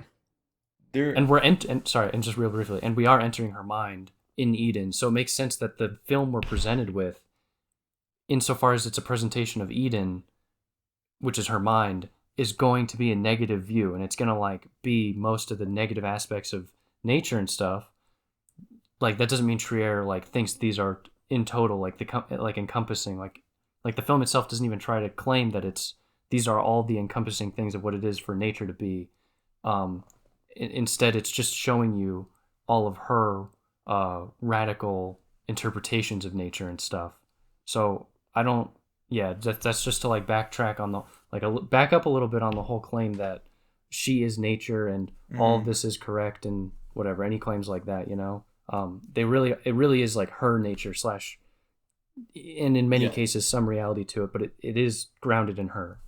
Her as a vehicle of nature as she conceives it. As she conceived it being important, but yeah. But I also think she also like there's like an element of vengeance too. Right? Like the vengeance against men isn't in tune, like that doesn't seem to me to be in the same tune of nature. Sorry, so Jacob, did you have something to say too? I just was gonna bring up something completely different. Oh. Is she anti-nature? Yeah. Is she the anti-nature, the Antichrist? I'll just say it. So you know when he like crawls into the hole? Oh, I'm watching that right now. Mm-hmm. Yeah. That's obviously him going into a vagina, right? Yeah. Yes. Yeah. A giant, huge, gaping hole? Yeah. I think so. At the root of a tree. I just thought that was fun. Dude. That he like enters the feminine, you know? Yeah. And like the feminine is like a abyss, you know? Yeah. Gets blocked Like he's off with like- a rock. Little Yeah. Christ imagery also. Yeah. Ironically. Yeah. And then she digs him out. Yeah, of the tomb. Yeah, of a And- burial. It looks yeah. like he got buried alive. Yeah. I really think that like the more we're talking about it, I really do think that this is much less a depiction of like the true reality of nature and much more him just coming to terms with her conception of nature. Like, and I think Trier's even trying to say that. Like, I think the fact like messing up his feet means she's acting against nature, super important. Yes. And the fact that we're entering Eden and we know it to be like her space. This is her space, like, and all of this. And it's her psychic thought. Like, are we really trying? And he sees all these things in nature. He sees like the deer with the fetus, but he's already in Eden. You know, it's not like these are the truths. He's just seeing what her psyche is actually like. He's coming to terms with what it really is to be her. You know. Well, I think But I think I want to keep a distinguished. I think I'm an advocate for maintaining a distinction between, like her perception and material reality. Because if we totally conceive of Eden as a place of her psychic like manifestation, then the ways in which nature seems to consciously conspire against them seem as if they are like, you know, just not figments of her mind, but I don't know. I think the film is still saying that it actually is, you know. Well, this is. Well, I think that. Okay, maybe this is. I want it to be both. Well, yeah, that maybe this is in all response to that, because I think that you feel that like, Defoe's character is wrong for quite a lot of the film, you know, or wrong in some respect, that he's like not understanding, like, that she's scared of something that's real, and that she is seeing something that's real and responding to it like appropriately in some sense. And the thing is that I don't think that the film, like, they are in her like psychic space or whatever when they're in Eden, but like I don't know. I think that Willem Dafoe still is like wrong, which implies that there is like a reality to there is like there is something about like there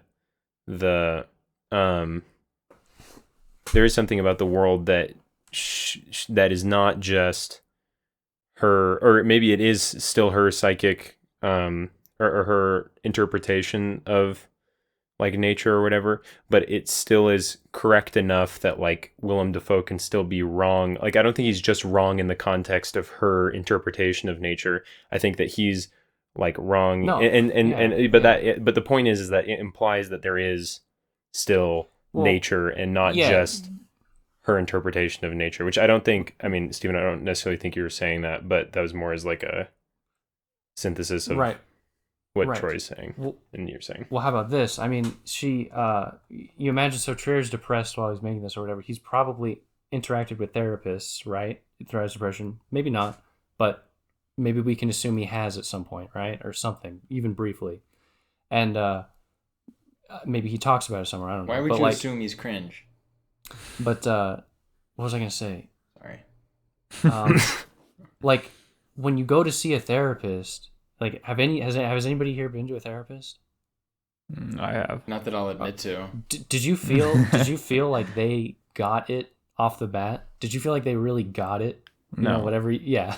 So there's this ubiquitous feeling about like seeing a therapist where you're like, I don't know, I don't think they get it. Like, and now clearly if you continue sessions, you might start to break that down. That could be a defense barrier maybe, or it could be the truth of things. Who knows? Maybe it's just a bad therapist. But like, Willem Dafoe's character doesn't get it. He just does not get it. It doesn't matter whether if he's saying it correct, if he's saying something right or wrong. We as a viewer know, and his inability to affect his impotent state signifies that he just does not get it. There's something at the core of things he doesn't get. So when when he's going into her world or whatever, this is very much like what was I saying? So this was in response to John's idea. Like it can still be like he's entering her psychic reality, which is real. Like it doesn't mean like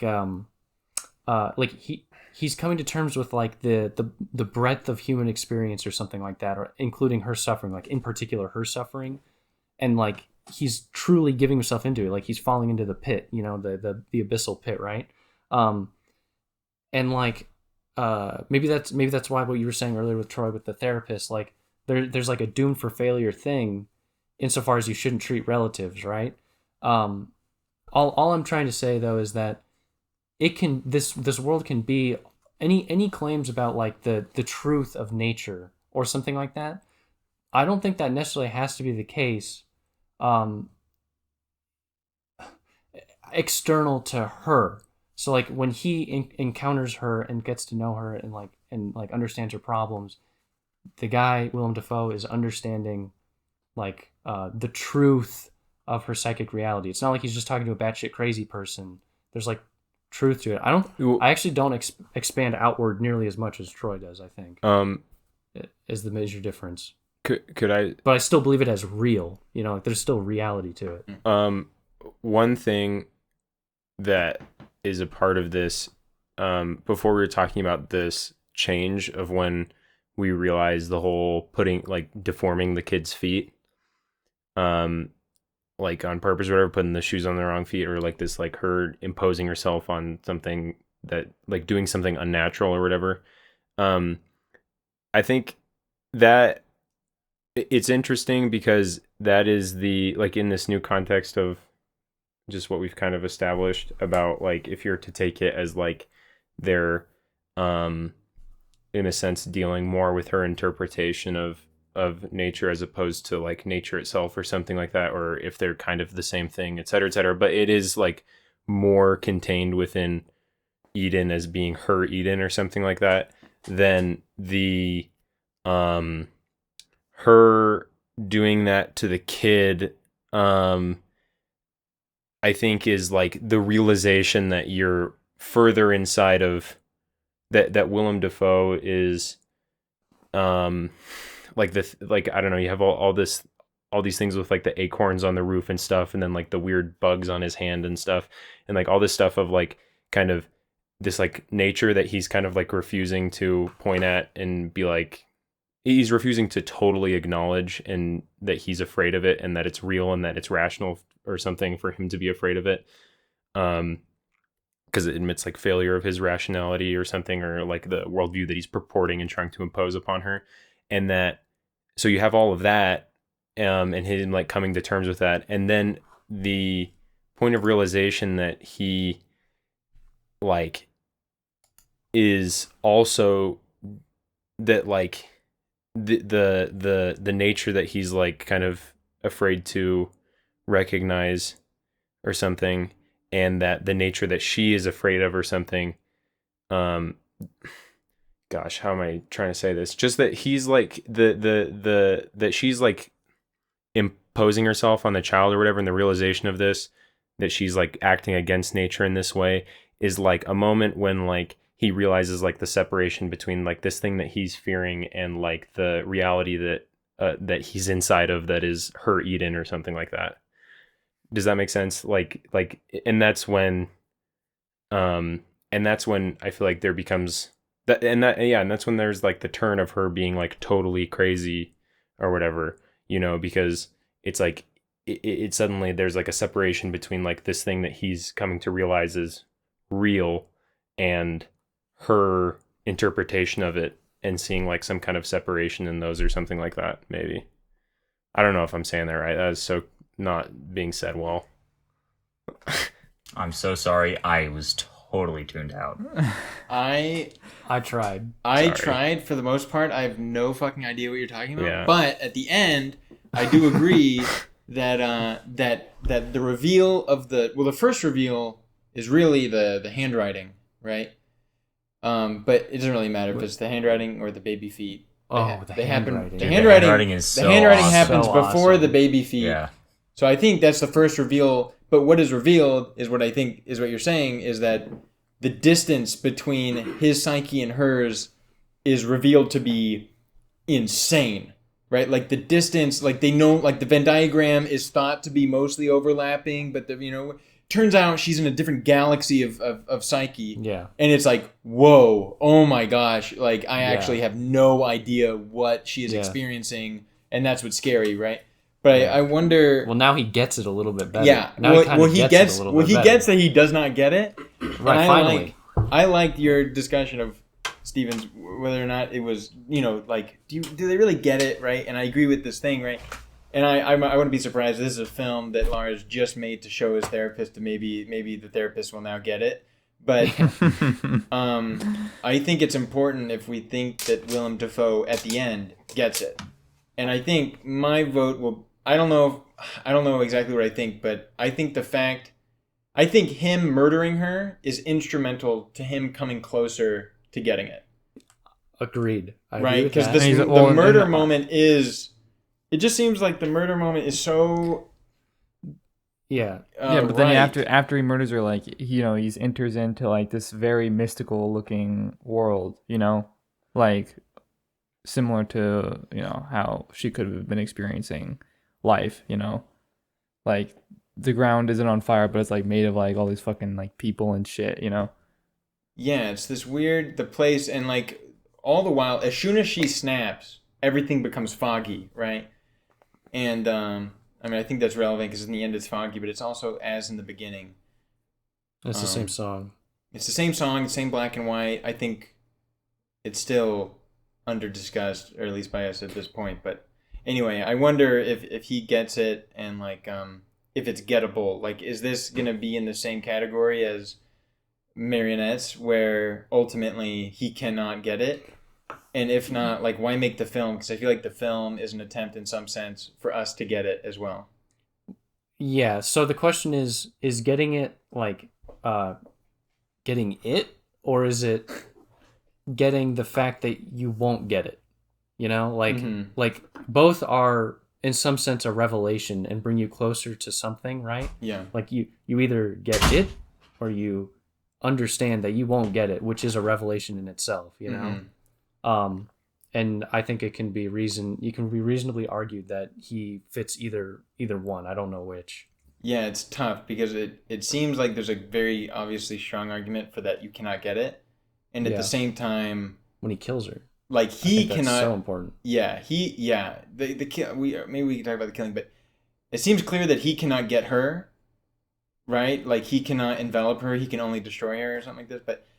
But also us as the audience, I feel like there's a lot of effort made for us to get it, right? Like there's a lot of psychologizing and visualization of the mind of her, and there's, incredibly well portrayed anxiety, right? Both atmospherically and like literally, like we sort of adopt her perspective as she's having panic attacks and stuff, which is, I thought it was just fantastic. But I'm just saying, like, the film clearly is attempting at times to bring us closer to the experience of anxiety and despair. But at the same time, it seems that the therapist character cannot actually come into contact with it. Mm-hmm. Although it kind of seems like it does. When he murders her, it feels like I don't know. Is in I it. mean, if we think of it as being like her it, like her version of it is like her psyche. It could be like this unbroachable thing between like any two subjects. Like you can't, like, I don't know. It's like a doomed mission from the start. Like to let someone into your psyche like that, like there's no way they could ever get it, type of thing. Clearly, she's a radical case, but maybe you could say like that's the case like in all people and all subjects. That when you truly like no, and that's why we don't do that ever. Like we don't bring people to Eden, to our Eden. Like there's always a distance we keep. Even between like loved ones. I think. I don't know. I mean, she tried to keep it. I mean, like, yeah, in some ways, like he's instrumentalizing her becoming evil because like he's trying to like get her to come in contact, exposure therapy with what it is that she's been trying to like avoid this whole time. Let it in, don't escape it, embrace it. Yeah, you hear this all the time.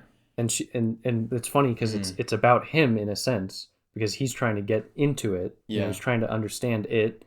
So let it in, which is him in part, but it's a double entendre. It's not like he stands. It's not they're both same thing, but it's two different things with the same sentence. It's like it's both letting him in as well as letting like him see the nature of things and her letting the nature of things in and things like that. Him penetrating her.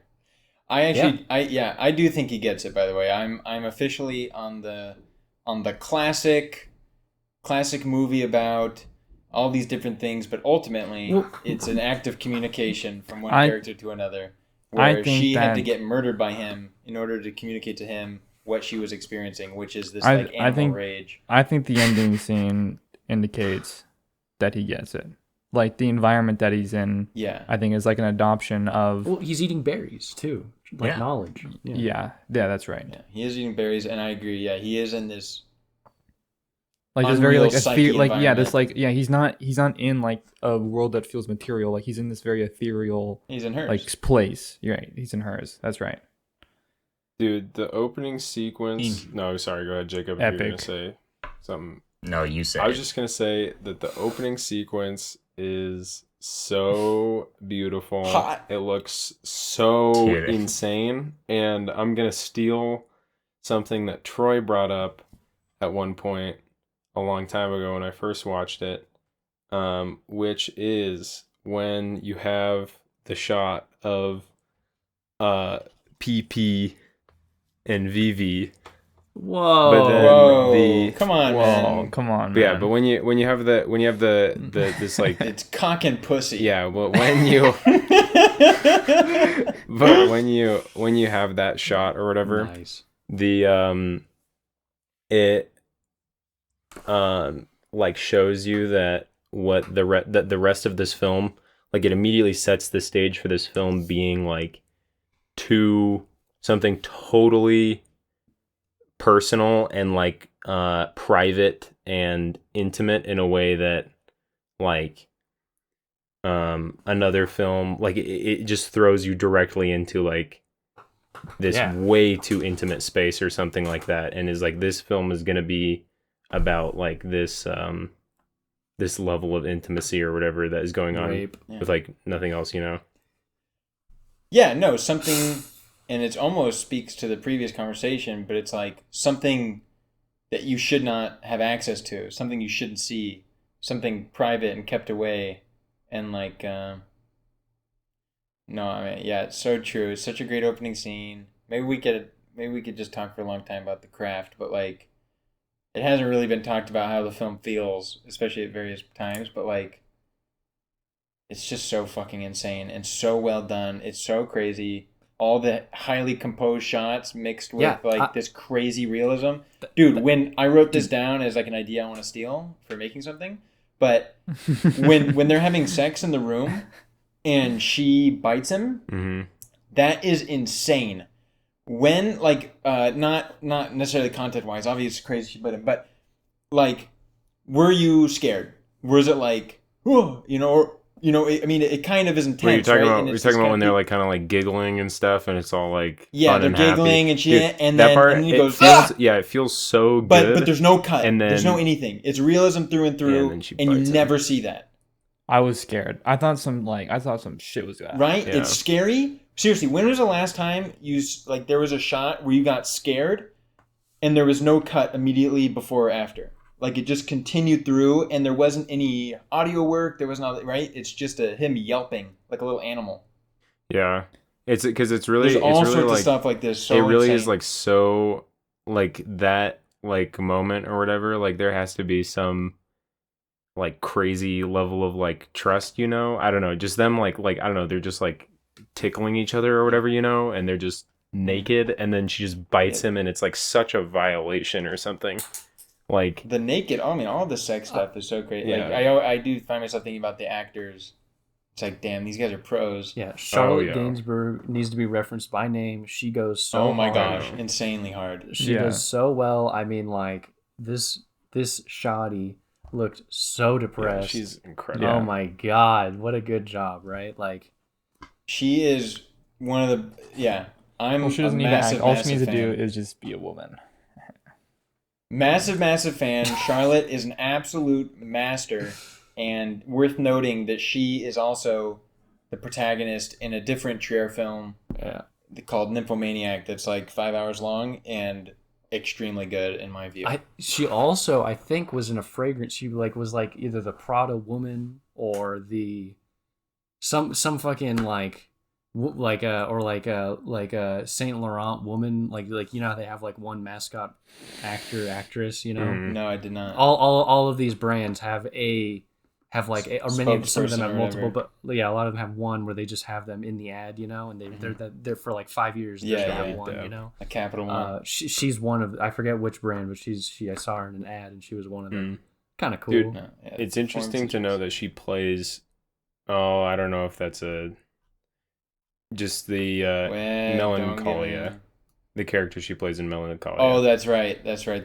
She is just substantially different and also an incredibly Whoa, good. impressive performance. Have we watched any other Trier film? Yeah, we've only done Dogville. Yeah, On the pod, but On the we've all pod? seen House that Jack built. Maybe Jacob hasn't. I don't know. Yeah, dude, Trier produces, I'm pretty sure, nothing but absolute bangers. So far, I've been loving Trier. Wait a so second. far. Are you saying that Hanukkah doesn't Troy? Yeah, Hanukkah did have a misstep, I think. Oh yeah, which one? Night of the Wolf. Outed. I wasn't a big fan of that one. Outed. Outed. That's actually. I the bet that's best one. Brody's favorite. I That's bet it. we That's, should. my, we that's, should- that's, we that's the should- best thing. That's actually the best one we've ever made. Now we got to do that one. Look, Hong Kong. I agree. There's Hong so Kong. much to talk about with this film and stuff, but like I kind of gotta go soon. But like clearly, there's so many shots and awesome shots and everything. But, we should like, watch Breaking the Waves. I guess I'm down to Wait, keep I forget. talking, No, okay? so wait, time out. I'm the host this time. I did the intro, so No, I you get can't- to you can't- decide. No, you I get can't to cancel decide. the podcast. I get to decide. Look, how many more minutes do you need? I never How many decide. more minutes do you want? I just want to keep talking.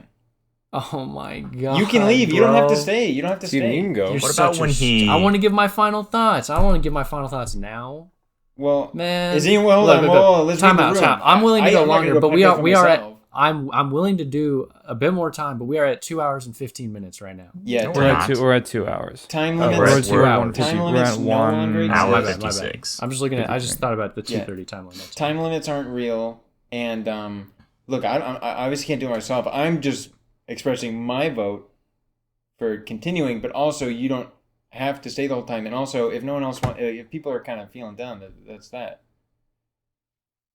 I'm down to keep talking. All right, I'm out. But Okay, well, hold on. Give us your Hold- stuff. Yeah. I'm gonna. how much more time do you have? I gotta go like by 5 o'clock. I should leave here by 5 o'clock. For the audience at home, that's in 20 minutes. Yeah, it's in 20 minutes. But I'm gonna go now because I don't give a fuck what anyone has to say. You've already said all the good stuff. So, yeah. And anyways, maybe put this at the end. Maybe I can still do closing thoughts, everyone. Yeah, yeah. I'll splice you in. Closing thoughts. So sorry. So for my closing thoughts, I'm gonna go ahead and give this movie a drum roll.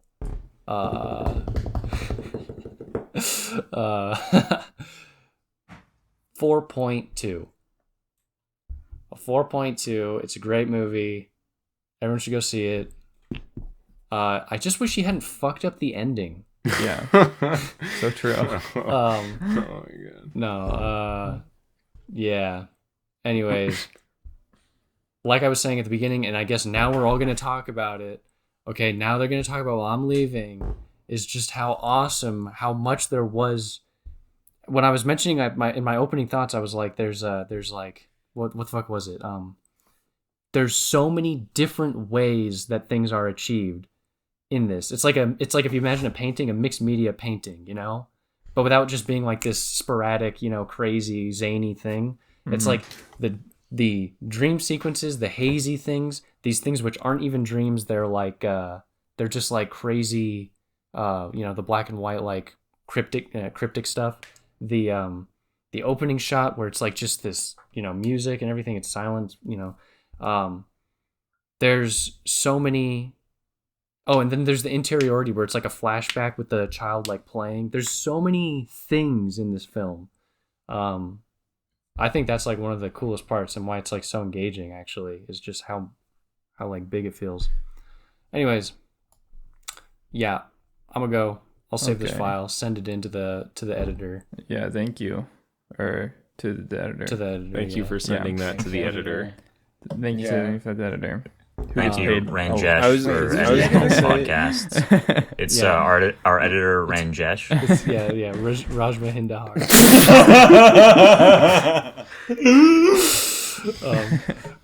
Anyway, okay. Peace out, bye-bye. guys. See you. Bye. One thing to piggyback on that, I think that's something that's so crazy about Trier in general is every one of his films, like he has some serious exercise in form and style that is so like purposeful and effective and just works well. I don't know. I was just thinking like as I was watching it, I don't know, I've become like allergic to like over stylizing things, you know, like A24, like let's just like now there's a dream sequence and there's these colors and now it's black and white, etc., you know? And like I've like become allergic to that, and it's like it was really just it reminded me that like extreme stylization and like utilization of these like tools or something like can be done correctly in a way that is extremely effective, and like there's a reason for them, and it, like the film never feels as though it's like black and white for the sake of black and white or whatever it is. It's like everything is just so effective and so like it all just feels right. It never feels like you're, oh, and now we're going to do an exercise in style, you know, which is like how that sort of thing almost always feels.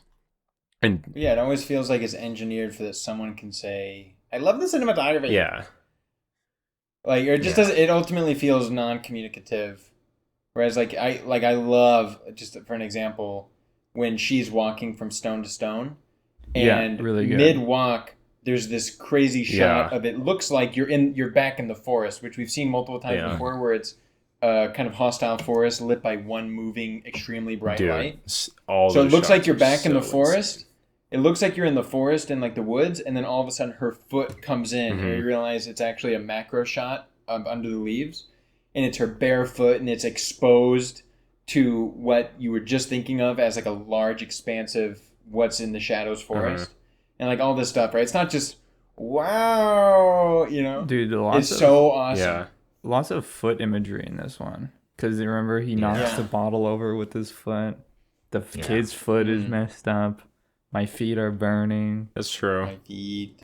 That's, That's you know, interesting. it's- I mean- I did. I think I caught one error though Whoa. Okay. in the film. This will be this now it's a 4.9. This is like an editing error. There's like a weird cut in the scene where he's like, "I'm going to be nature, and you're going to be rationality," because it's like it's a shot of her, and then he's not in frame, and for a second it sounds like it like jumps to like a new shot of the same thing, but it's slightly different, and you could see kind of like there's like a cut, and then it kind of sounds like he is now like doing like a voiceover or something. I think to be there's fair, tons to, of it. Yeah, sorry. go ahead. to be fair, Trier's like that's like a Trier Yeah, thing. Trier just like cuts You know? whenever he Trier's cuts. Trier's not weird Trier cuts. cuts literally Dude, whenever he Dude, feels there's like it. the one that like really like stood out in my mind was when she like throws the wrench under the house. Like there was the weirdest cut I think throughout the whole film. I wish I could like show it or something. But it wasn't like was, it wasn't just like a jarring. weird cut. It was like a shot of the same thing, but like they I did just a looked different at it. take. It looked like they did another take, and it was like slightly different because it just cuts. No, the wrench thing, she throws it under, and as soon as it sort of is like down in there, it cuts to her maybe 5 seconds later, just standing there thinking or something. But that is a Okay. very Trier thing, is like emotional editing, because he just skips through. He tries to edit for the emotional narrative and not No, the, but I'm saying, yeah, okay, Yeah, but whatever. you're saying like there's like a discontinuity. yeah, you think there's thing. like a discontinuity error, yeah. yeah. Yeah. Continuity error. Yeah, no. This is actually a time travel film.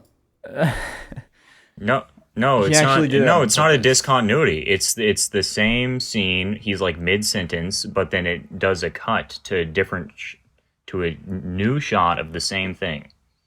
But she like moves like this. It's like, you know, there's like a little movement. Oh, where it's on her or it's on him? Yeah, it's on her. That feels and he's just super talking, Trier. and there's like a cut, and she's just like slightly moved.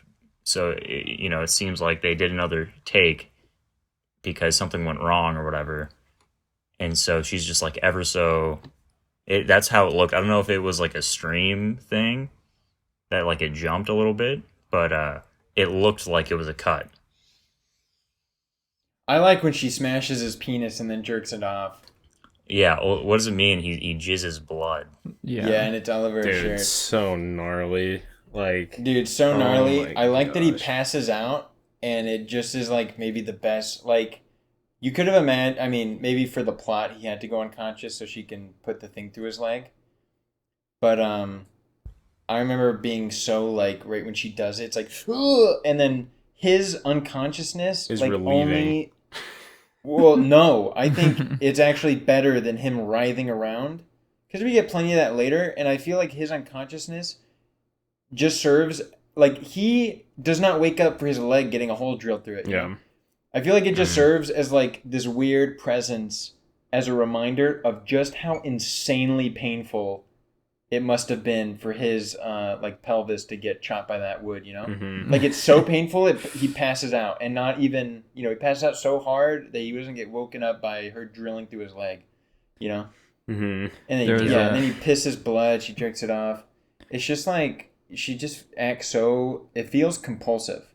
Like, the same way she masturbates and wants him to have sex with her, felt the same as her jerking him off. Like, she's like compulsively trying to chase this like schizo conception of woman.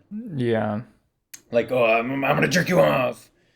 That's what Well, I like, do. I mean, like a lot of it, like. Actually, never mind.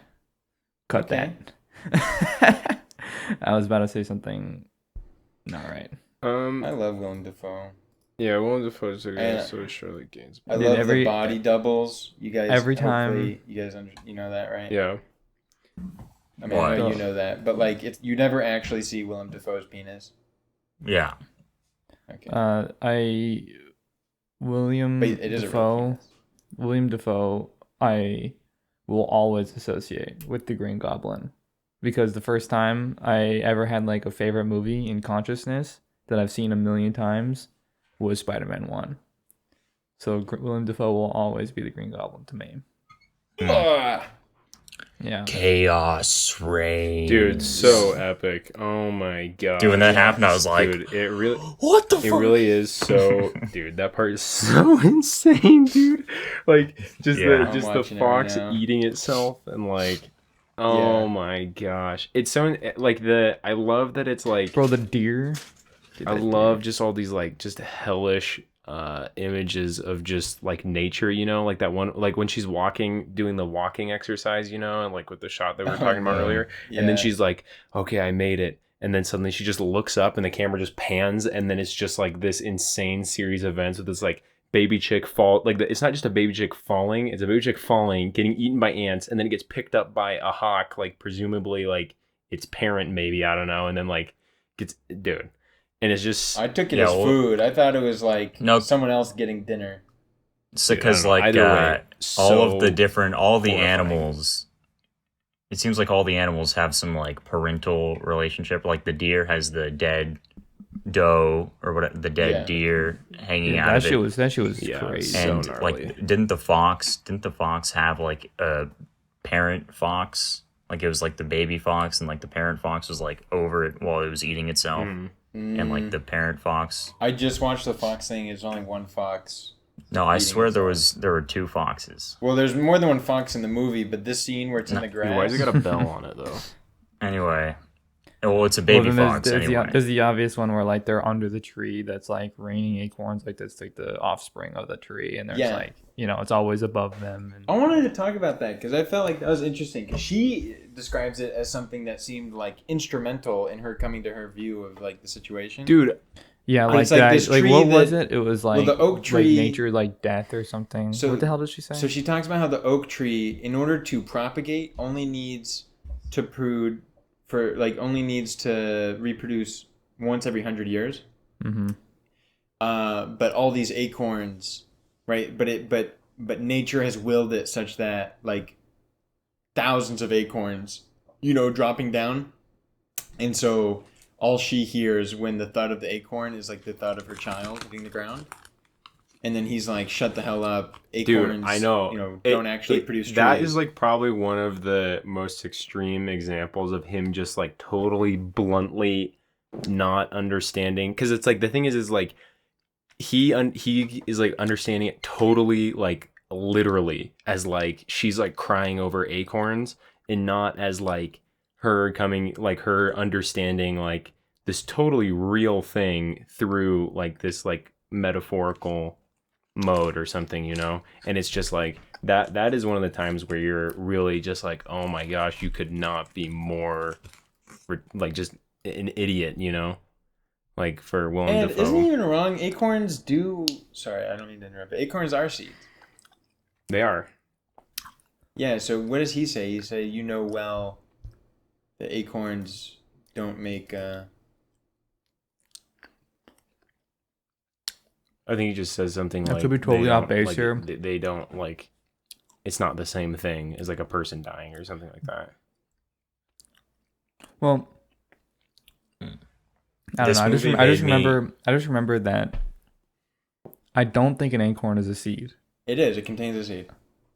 It's a Yeah, nut. but I think there's something else about it that's like different. And I remember this like, dude, this is so stupid. We shouldn't even be talking about this, but like I remember this thing in my biology class that was like put like these like acorns as like categorically different for some reason, and that they were called something else because of the way that they propagate. I don't know. All I could be know is wrong. I'm reading that acorns are a nut and they contain usually 1 to 2 seeds.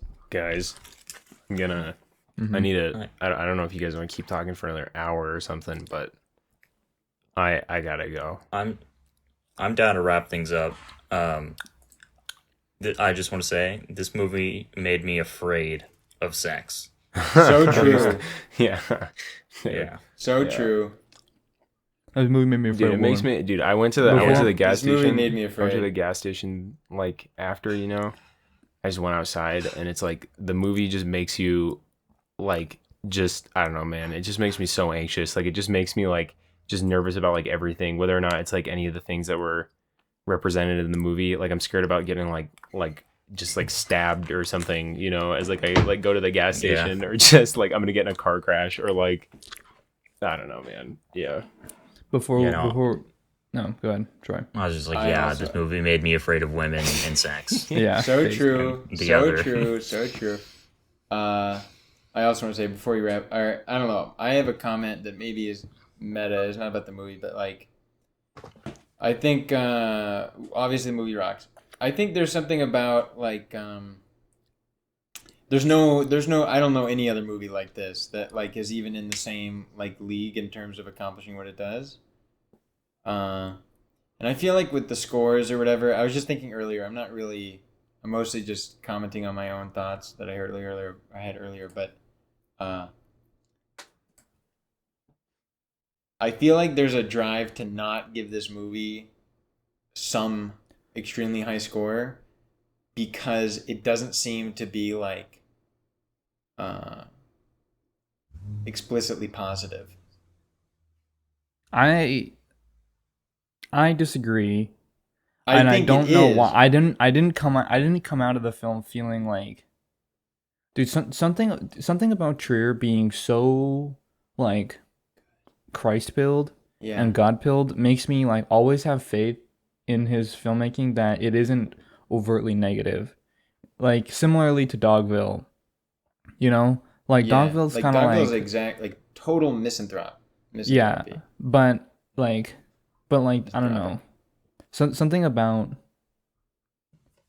it's faith in the director that I have, I guess, which If I know only- you're on I'm board big with. on that, but if only you Yeah. had faith in a certain other director. Yeah, well, But he no, I hasn't agree. earned my I faith. think this is like Dogville. I think this is honestly a lot better than Dogville, but I think it's like Dogville in that it is kind of Dogville is much more clearly misanthropic, but also ultimately speaks to like some insane richness of the human experience. Yeah. I mean, I think, And you know, Trier is like he's Christ pilled for sure, but he's also like does not believe in God. Yeah, but he's like He's Christ pilled. like though. and he's like person pilled, you Yeah. know, which is like based. Yeah. yeah. I mean, I feel like the film is like an act, like a exploration of a certain kind of evil, or how one can like misinterpret the world and then like have it become evil or something, like drive someone to be evil or something like that by like incorporating like some extreme interpretation of something that is like still horrible or whatever, just like nature, etc. Like I don't know, but I think the point is that it is still like nested within like a moral universe, and that these things are like wrong. Like I don't know. I mean, Yeah, it's well, like I it's so think- far from being. It's so far from like purporting something that is evil as being good mean, or something. You know, like even like, though just, yeah, it is just like just I don't know. Even though like so few like, good just- yeah, things just- happen or something in the film. yeah, like just the fact that like he had like I mean even explicitly like you know remember when William Dafoe's like good and evil isn't part of therapy, like first of all obviously it is. Secondly, like the Trier like has an understanding and you know believes quote unquote in like good and evil, as compared to say like a hyper rationalist who there is no good and evil, like you know whatever. I don't see him as like I feel like Trier and his films. What I find most convincing about them is that I think they exist in like a world of moral ambiguity, and like I don't think this film. I disagree with the sense that like it obviously exists in a moral universe. Like I think part of what's compelling about it is like I think there's an atmosphere of is her behavior legitimate, Well, right? or like well, things well, like I this? think no, I think that okay. There's a difference between acknowledging like the existing of like right and wrong, and then the interpretation of what that is. And I think Trier is just incredibly honest about the ambiguity of that and how difficult that is to like navigate or to purport as being this thing or that thing or whatever. I don't think that he's I'm yeah. I'm with Okay. you. I think would it be fair to say that like he's totally ambiguous as to whether or not there really exists a right and wrong, but it's relatively clear that he thinks things matter. Sure. Like like that something is going on that is worth you know. Sure. Yeah, like the yeah, his like exploration of like ambiguity. Oh my gosh, I want to reference other films now. Like this is hard just because No, you can't. yeah, I know. But the I don't know. Yeah, I mean that he in other films he really pushes to the limits like morality or something like that in like twisting it and being like, well, what if we went to the most extreme in this way? Like, is this still good or something like that? Like, I don't think that his project is to like be like, well, look how meaningless this is because it's so extreme and it doesn't make sense anymore or something like that. Which I'm with you. which I feel is Okay. yeah. Okay, I gotta I'm go. getting tired. All right. Wait. Yeah. I mean, okay, so before we get into scores, I was reading 1-star reviews. Oh, So dude, this before we give movie's our so- scores, They're let's see always what fun. IMDb Yeah. 1-star Dude, review the has. reviews I like the in Amazon general ones. are so sad. Like No, they're fun. Amazon 1-star reviews for films that are certified bangers Okay, are ready? always hilarious. Hours and hours of senseless, monotonous scenes where nothing happens. XXX pornography, genital mutilation, male and female, torture, animal gore. Nothing whatsoever about an Antichrist. that's really Yeah, good. I thought that was an Yeah, epic that's review. good. Yeah, it's good to Okay. give. It's good that the audience feels that they're represented on this Yeah. podcast. Okay, so look, I think you're stupid. all right, so Go ahead. okay, closing thoughts. Yeah, this film is I'm just this kidding. film is so good. Yeah, this film is so good. Definitely yeah, to just stand by Steven and his thoughts about like or sentiments about like the use of the kind of stylistic tools or whatever. Trier is like a master of using these things, using like the tools at his disposal, like for communicating what he wants to communicate, and that this film communicates which he tries to communicate, and it does it and it does it well. And like, I don't know, yeah, this film is just awesome. Love this film.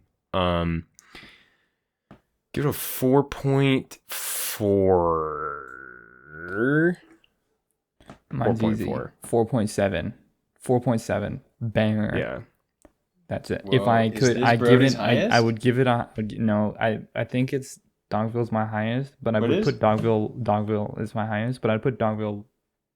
Actually, no, Dogville. I don't even know. Where I think it's like the Dogville is. same. It's like 4.8 or 4.7. It's one of those. Wow. All right, big score.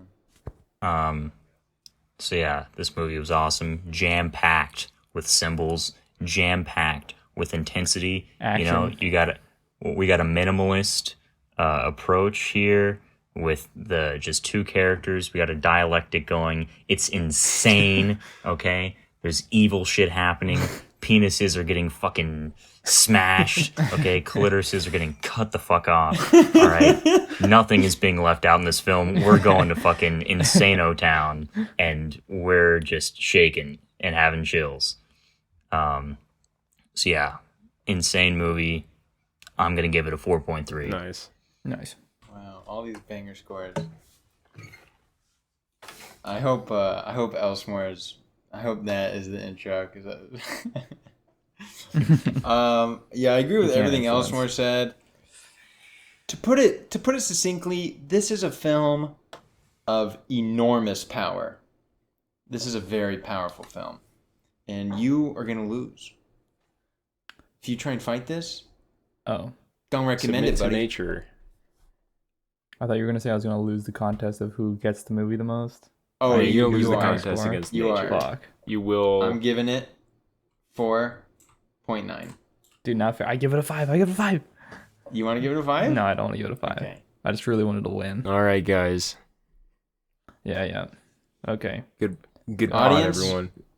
There's so much stuff coming. A shot by We shot. have a gigantic Shot by shot discussion of some archive. film will happen at some point. And with 400 episodes we, archived. we that love we are you. about to We hit release. 100K on a YouTube video. Thank you, India, Pakistan, and Thank you, general thank you. Southeast Asia. Thank you.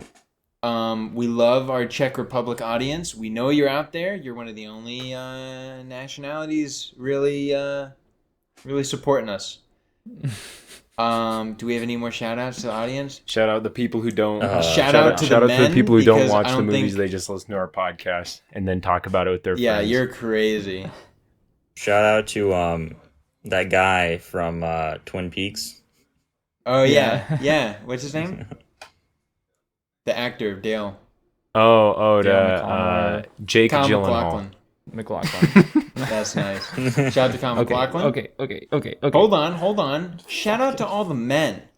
And this isn't because I have some kind of preference. It's just because the analytics show that not a single woman in the world will hear me say this right now. So I'm really just shouting out the audience. Oh, that's funny.